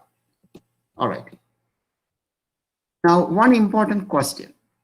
If I am copying a drug, why is it necessary to test it, right? Isn't it a copy? So it should be automatically equivalent, right? I have mysolin and I make an exact copy. So shouldn't it be automatically equivalent? Why is bioequivalence testing necessary? The reason is they are not automatically equivalent, unfortunately. And in practice, this has been noticed several times actually. So what happens is the active chemical in mysolin, primidone, I can make an exact copy where the primidone concentration is what it is in mysolin. So mysolin comes as a 250 milligram tablet. I can also make a copy that is a 250 milligram tablet. But the other things used to put it together, they are referred to as excipients. They can be different. And that could make a difference in the performance of the drug. So it can happen that the amount of the drug that is released into the blood can be different depending on how primidone is put together in the tablet. So that is why bioequivalence testing is necessary. So there are examples where the copy performs quite differently from the original drug, even though it is an exact copy. So here's an example actually. So this was a drug used for treating depression. So this is a drug that has been approved by the FDA. So the drug is available for a long time. The drug is called Wellbutrin. So Wellbutrin is already a well-known drug for treating depression. So in 2012, the FDA gave approval. The FDA actually had already approved a copy, but the approval was withdrawn in 2012. A second copy was approved and its approval was also withdrawn in 2014. What happened was that people who took the copy, remember this is a drug used to treat depression. So people who took the copy of the drug complained that they were feeling like committing suicide. There are people who are depressed. So when they were taking the original drug Wellbutrin, everything was fine. But the copy was much cheaper. So they switched to the copy, and some of them complained that they wanted to commit suicide. The reason was the copy was releasing the active chemical too quickly into the blood. So suddenly all the active chemical was released into the blood all of a sudden, and that created a serious issue. Remember, this is an exact copy. Two companies made exact copies of Wellbutrin, but the copy performed very differently from the original drug Wellbutrin. This is precisely the reason why bioequivalence testing is necessary even when you produce an exact copy. All right, now let us get into a little bit of statistics. So I just gave you a lot of background information, history, etc. of the problem.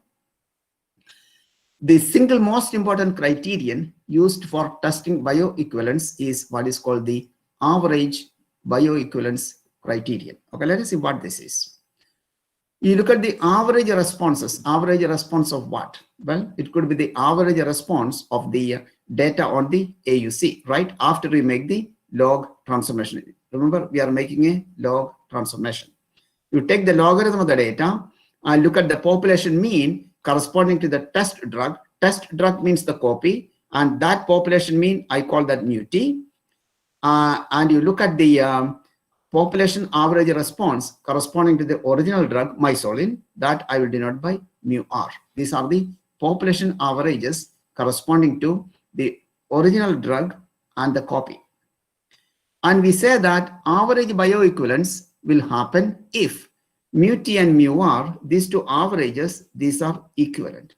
Equivalent means they are close enough. So remember, if you are comparing two drugs, nobody expects them to be exactly the same. They may be very close. So this is precisely why we just want to check if the means are close enough. If you want to check if the means are equal, suppose you want to test if mu t equal to mu r, then it's just a usual t-test. There is nothing new here.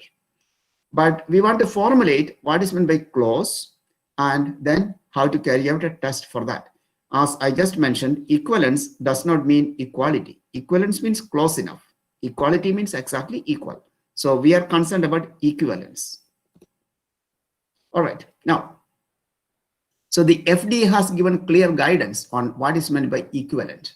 So equivalent means the mean difference in absolute value is less than the natural logarithm of 1.25. So this is the meaning of equivalence. I will tell you where this constant came from, natural logarithm of 1.25 shortly, but this is the definition of equivalent. So the two means are close enough if the difference is not too large. What is meant by not too large? That means the difference is less than this particular constant. So here is the hypothesis to be tested. So the null hypothesis says the difference is greater than this constant, and the alternative says the difference is less than this constant. So this is how the average bioequivalence hypothesis is formulated.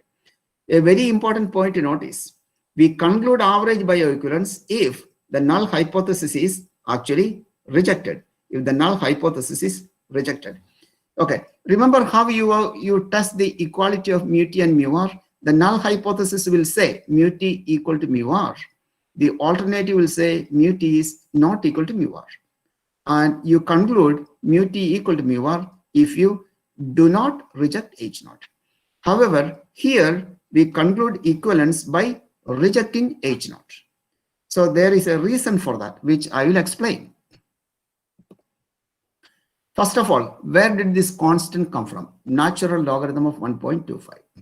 So remember, we are taking a logarithm. We are making a log transformation of the data, right? So suppose you want to express this in the original scale. On the original scale, I'm denoting the parameters as theta t and also theta r, exponential of mu t and exponential of mu r. So they are now on the original scale. Well, if they are on the original scale, the ratio is a scale-free quantity. The ratio is a scale-free quantity. So we can conclude theta t and theta r to be equivalent. That means they're close enough if the ratio is close to 1. So if the ratio is close to 1, then theta t and theta r are equivalent. Of course, if the ratio is equal to 1, then theta t is exactly equal to theta r. So to conclude, theta t and theta r are equivalent. So I am going to check if this ratio is around 1. Around 1 means usually the limits are taken to be between 0.8 and 1.25. Okay, so the FDA decided, you have to decide some bounds. So the FDA has decided the bounds are between 0.8 and 1.25. When you decide that the ratio is around 1. Around 1 means between 0.8 and 1.25. Okay, so this is how you declare the ratio is close to 1. If the ratio is between 0.8 and 1.25. Now let us take the logarithm, because the theta t and theta r were the exponents of mu t and mu r. So taking the logarithm, so this is what we get: the natural logarithm of 1.8 and natural logarithm of 1.25. And this is equivalent to this particular statement, because the natural logarithm of 1.8 is the negative of the natural logarithm of 1.25. So this is where the constant natural logarithm of 1.25 came from. Next question: why does the same constant make sense in every problem? That is because theta t or theta r is scale free. This is a scale free quantity. So, and that is the starting point for coming up with this constant natural logarithm of 1.25. So once again, here is the hypothesis of average bioequivalence, both the null hypothesis and the alternative. And we want to conclude average bioequivalence if H naught is rejected. Now let us see why we formulate it like this, so that the rejection of H naught is what will lead to average bioequivalence. All right, suppose we want to formulate it the usual way, so that the H naught becomes the means being close, less than logarithm of 1.25, so that we conclude average bioequivalence by accepting H naught. Let us see what happens if you do this. Well, it all depends on the meaning of what we call a type 1 error probability in hypothesis testing. Okay, let us see what happens to the type 1 error probability under both formulations. So this is the original formulation where we conclude average bioequivalence by rejecting H naught. So by definition, type 1 error is you reject H naught when it is true. What is meant by rejecting H naught? Reject H naught means I am concluding that they are not equivalent, right? I am concluding the difference is greater than natural logarithm of 1.25 when H naught is true, when probably this statement is actually correct. So I'm incorrectly concluding average bioequivalence, right? So when I reject H naught, when H naught is true, I am incorrectly concluding average bioequivalence. I don't want to do that because these drugs will be taken by patients. So I don't want to incorrectly conclude average bioequivalence when it is not true. In other words, I don't want to commit a type 1 error. Type 1 error is very serious here. So I want to control that. That is possible in this formulation. Okay, that is why we formulate it like this. In fact, if we pay attention to any problem involving patients or any medical kind of data analysis, you will see that the problem, the statement that is favorable to patients, that will be the alternative. The statement that will protect patients, that will be the alternative. The other formulation is actually favorable to pharmaceutical companies, but then that is less serious. That is less serious compared to the error we will make that could hurt the patients. So this is why I have explained it here, why this formulation is more important, is the way it should be done when we are looking at drugs that are being taken by patients. You can commit a type 2 error here, but the type 2 error will only affect the drug manufacturer, which is okay compared to a drug that could be dangerous to patients. All right. Okay, in the original formulation, the type 1 error becomes the more serious error, and you can control the type 1 error probability. Okay, so this is what happens when you switch the hypothesis. Then the type 1 error, the more serious error you are likely to commit, you are actually controlling the error that is favorable to the company that manufactures these drugs. So we don't want to do that. All right.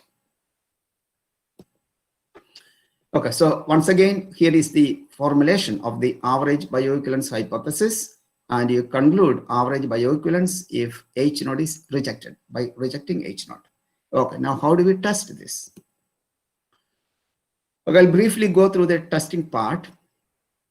So for convenience, I'm going to write mu t minus mu r as mu, so I can restate the hypothesis as written here.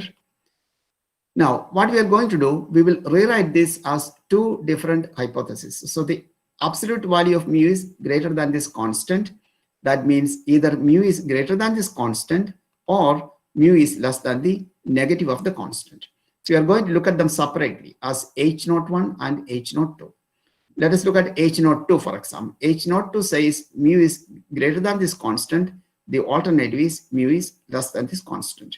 And similarly, you have an H01. So you conclude average bioequivalence if both H01 and H02 are rejected. Okay, the advantage of this is, you notice H01 and H02 are both like one-sided hypothesis concerning a population mean, and we have the normal distribution. Remember, under normality, a one-sided hypothesis test is very easy. You have a very simple t-test. That is why we formulate it as H01 and H02. Okay. Now from the data, you can actually compute two variables, D and S square. You can think of this as sample mean and sample variance for the purpose of our discussion today. So think of D as a sample mean and think of S square as a sample variance. So D is normally distributed mean mu, where mu is mu t minus mu r, and the variance is a non-constant C square times the variance sigma square, and associated with the sample variance, you have a chi-square distribution, and with the degrees of freedom, which I will denote by V. So V times S square over sigma square is following a chi-square distribution with the degrees of freedom equal to V. Now the constant C square, completely known, it's a known number. V, the degrees of freedom, also known. They will depend on the design used and also the sample size, the number of healthy volunteers in the study. Now, I have actually given a derivation of D and S square when you have a two-sequence, two-period crossover design, but in the interest of time, I'm going to omit this. All right. So let's come back to, remember, we have now two sets of hypotheses, H01 against H11, H02 against H12. And this is the data. D is like the sample mean and S square is like the sample variance. So I have a t-test for testing H01 against H11. So here is the t-statistic. So here is the t-statistic. So if the t-statistic is greater than, this is the table value for t, and alpha is the significance level, 0.05. So reject H0 when this happens. For the other hypothesis, H02 versus H12, again, I have another t-test. Here is the test statistic. And remember, we will conclude average bioequivalence by rejecting H0. That means by rejecting both H01 and H02. That means to conclude average bioequivalence, this must happen. And at the same time, this also must happen. So there you go. If both of these happens, then you will reject H0. And if you want, you can write it in terms of a single test statistic. And here is the test statistic, absolute value of D minus that constant divided by the multiple of the standard deviation less than negative of the table value of T. So this is the table value of T. So this is a very, very popular test. It is used extensively. It is used even now. It is referred to as two one-sided t-test or TOST as an abbreviation. Two one-sided t-test or TOST. Okay, this was introduced by somebody called Sherman, who works at the FDA. He still works at the FDA, by the way. One can theoretically show that, remember, we have two t-tests, both carried out as significance level, let us say alpha equal to 0.05.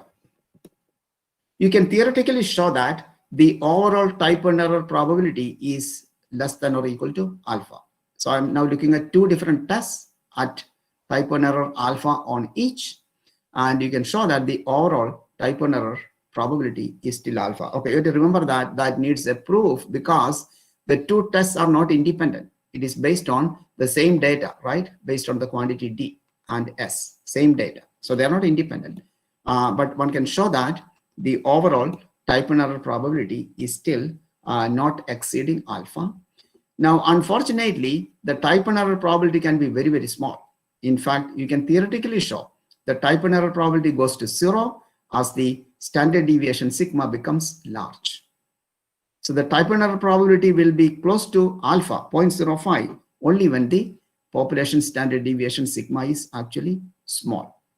So this could be of concern because, you know, when the type 1 error probability becomes very small, the test will have very small power, which is not good. So here I am showing you a plot of the type 1 error probability on the horizontal axis. On the x-axis, I have some values of sigma, and the type 1 error probability is on the y-axis.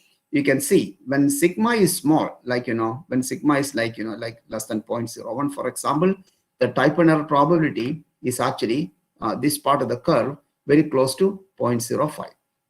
But later it drastically drops to 0 as the population standard deviation increases, which means if the population standard deviation is like, you know, 0.2, 0.3, etc., the type 1 error probability is close to 0 and the power will be very, very small.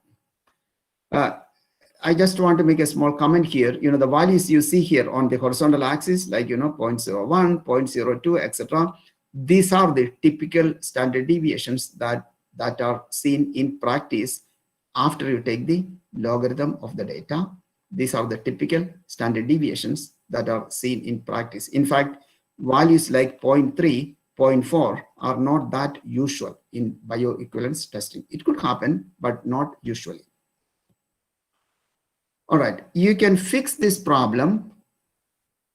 So this is what is meant by saying the TOST can be quite conservative. That means the type 1 error probability will go to 0. So a lot of people looked into this problem and worked on how one can fix this so that the TOST will have type 1 error equal to 0.05.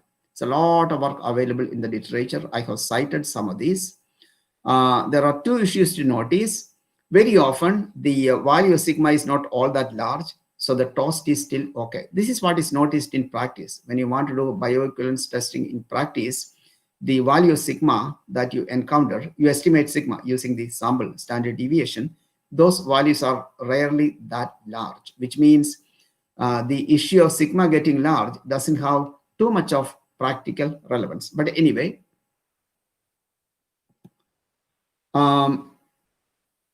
Here's what we concluded. If I use an alpha equal to 0.05, the type 1 error could be very small, much smaller than 0.05. It could even go to 0, which means the following makes sense. Suppose I use a significance level greater than 0.05. Then it may be possible the type 1 error becomes close to 0.05. That can actually be done by using what is called the bootstrap or the bootstrap calibration.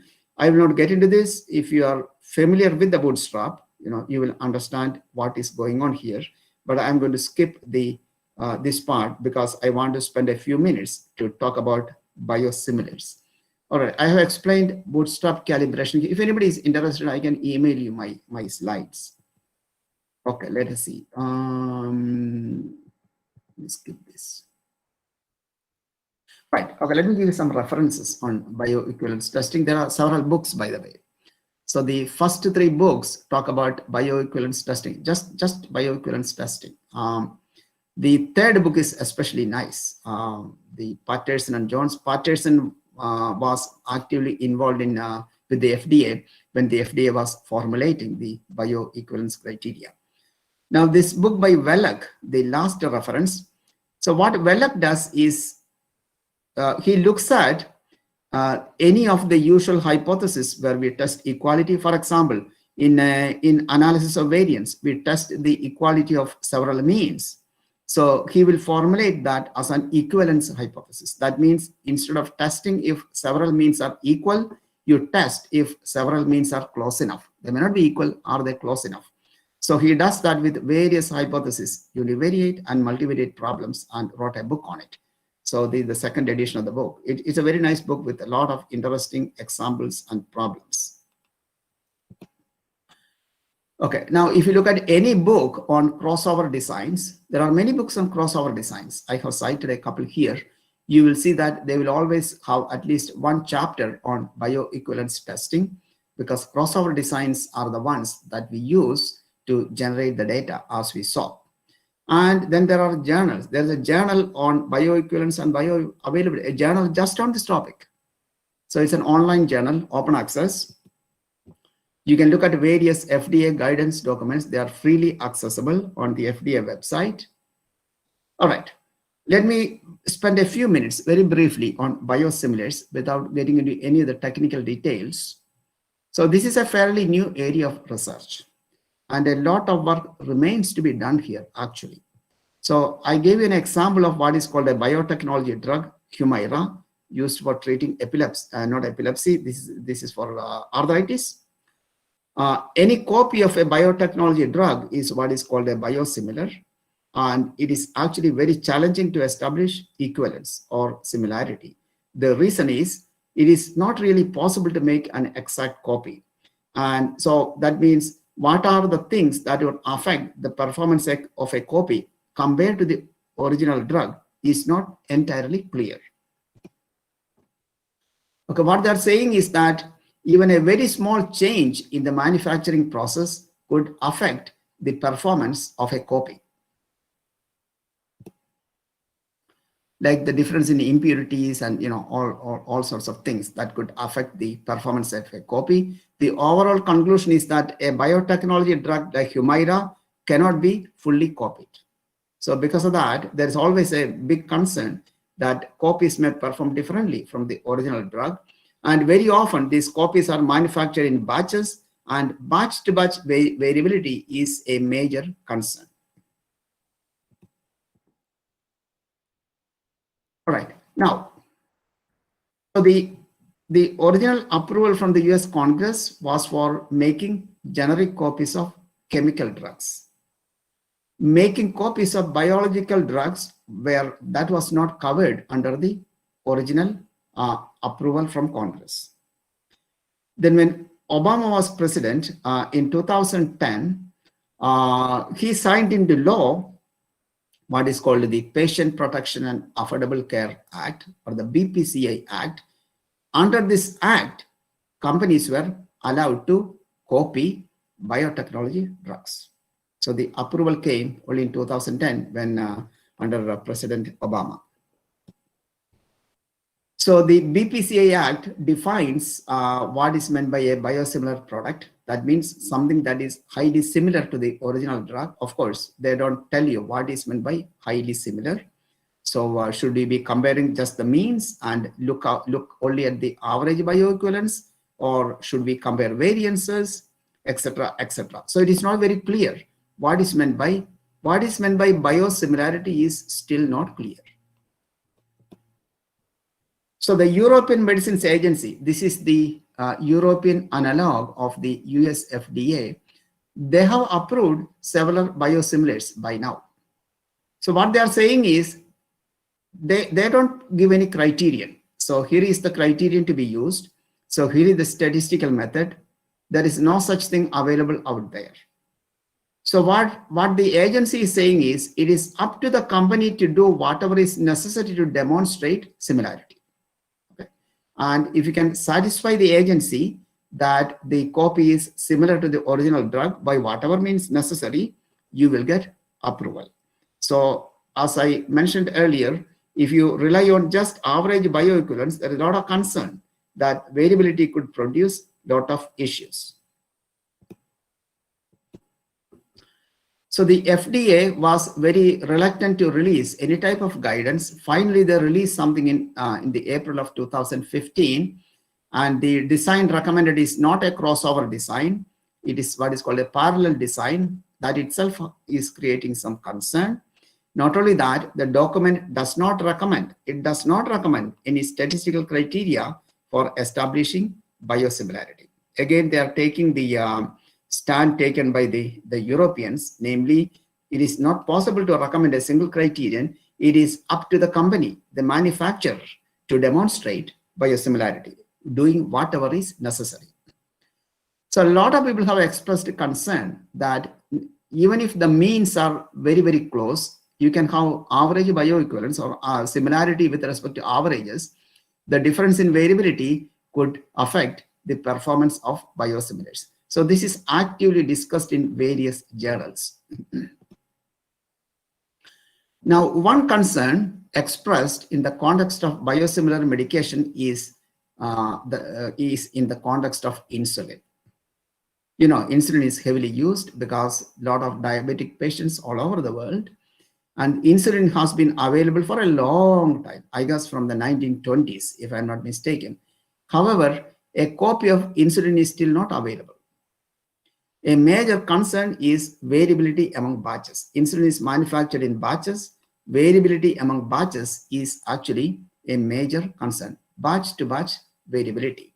People have tried to copy insulin, but no copy has been approved so far. So insulin continues to be expensive because no copy is available.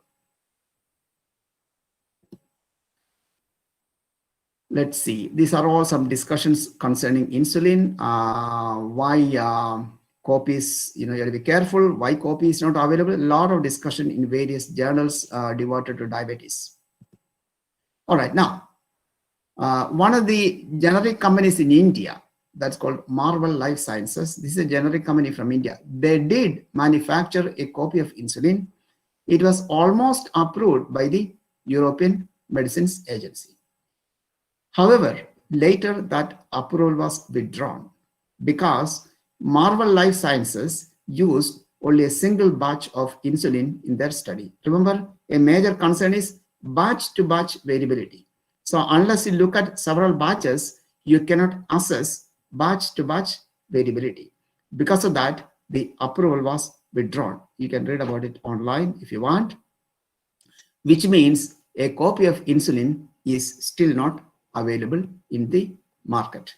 So clearly, one has to develop criteria that takes into account variability between and within batches. So batch to batch variability needs to be assessed before biotech medications can be copied. So there's a lot that remains to be done in terms of assessing biosimilarity, even statistically. All right. Now, the US FDA did approve a few biosimilar products. This one is used, this is a medication that is used in the context of a radiation treatment for cancer patients. Again, FDA will not tell you a criterion. This is what you should do to demonstrate biosimilarity. It is up to the company to do whatever is necessary. Maybe they can check similarity of averages, similarity of variances, whatever. It is up to the company to satisfy the FDA. This copy cannot be sold in the US until 2023. Okay, I will conclude with some references on biosimilars in case anybody wants to read about it or look at problems here. So there is this book which came out in 2014 just on biosimilars. So because of the importance of this topic, some journals, the Journal of Biopharmaceutical Statistics, they brought out a special issue on biosimilars in 2010 and another issue in 2014. Then this is a major journal, the Statistics in Medicine, a major journal. They brought out a special issue in 2013. And there is this open access journal called Biosimilars. And the journal publishes articles just on biosimilars. And this I already showed you, this Journal of Bioequivalence and Biosimilarity, again, open access. And you can access them online to see what is going on at present on this topic. And then we have the European Medicines Agency guidance document. By the way, this guidance document does not discuss anything in statistics. Neither the European Medicines Agency nor the US FDA guidance document, they don't give any statistical guidance on testing biosimilarity. As I said, it is up to the company to do whatever is necessary. And you have all these websites that discuss biosimilars. There is the Biotechnology Information Institute, Biosimilars Initiative online, so on and so on. And you can look at them and see what is the latest in terms of from the industry perspective and from the perspective of patients, what is going on with the FDA, European Medicines Agency, what are the new drugs that are getting approved, etc., etc. Okay, I think I will stop here. Thank you for allowing me to give this talk. In case you have any questions or comments, just let me know.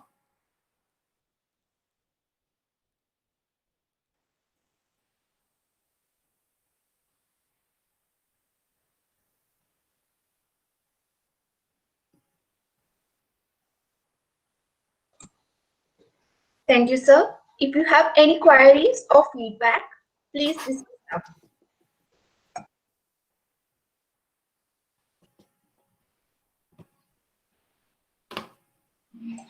I hope there is no queries. Thank you, sir. I hope you all filled the feedback form given at the chat box. Now, I welcome Dr. Shiny Jose, the ICTMS convener, for delivering word of thanks. Good evening, all. For the last 1 hour, we were listening to the great world-famous statistician, Dr. Thomas Matthews, sir. In our mother tongue, a guru in statistics. He authentically explained bioequivalence theory, therapeutically equivalence, etc. Sir, many of us, for many of us, terms like exemptia, humira are not so familiar. But now we are excited by hearing or knowing the practical applications of statistical theories, especially in medical field. Excellent lecture, sir.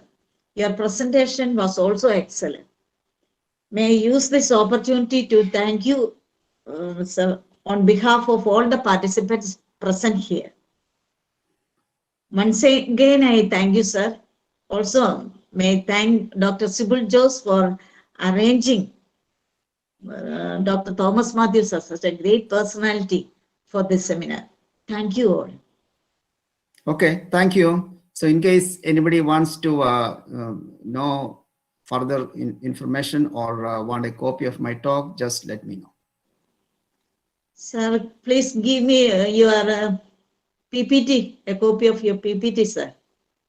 Yeah, this is a PDF. What I will do, let me email it to Sybil. Okay, enough. Yeah, I'll email it to Sybil, and she can share it with whoever is interested. And if you want any of the references there or any further questions, just send me an email.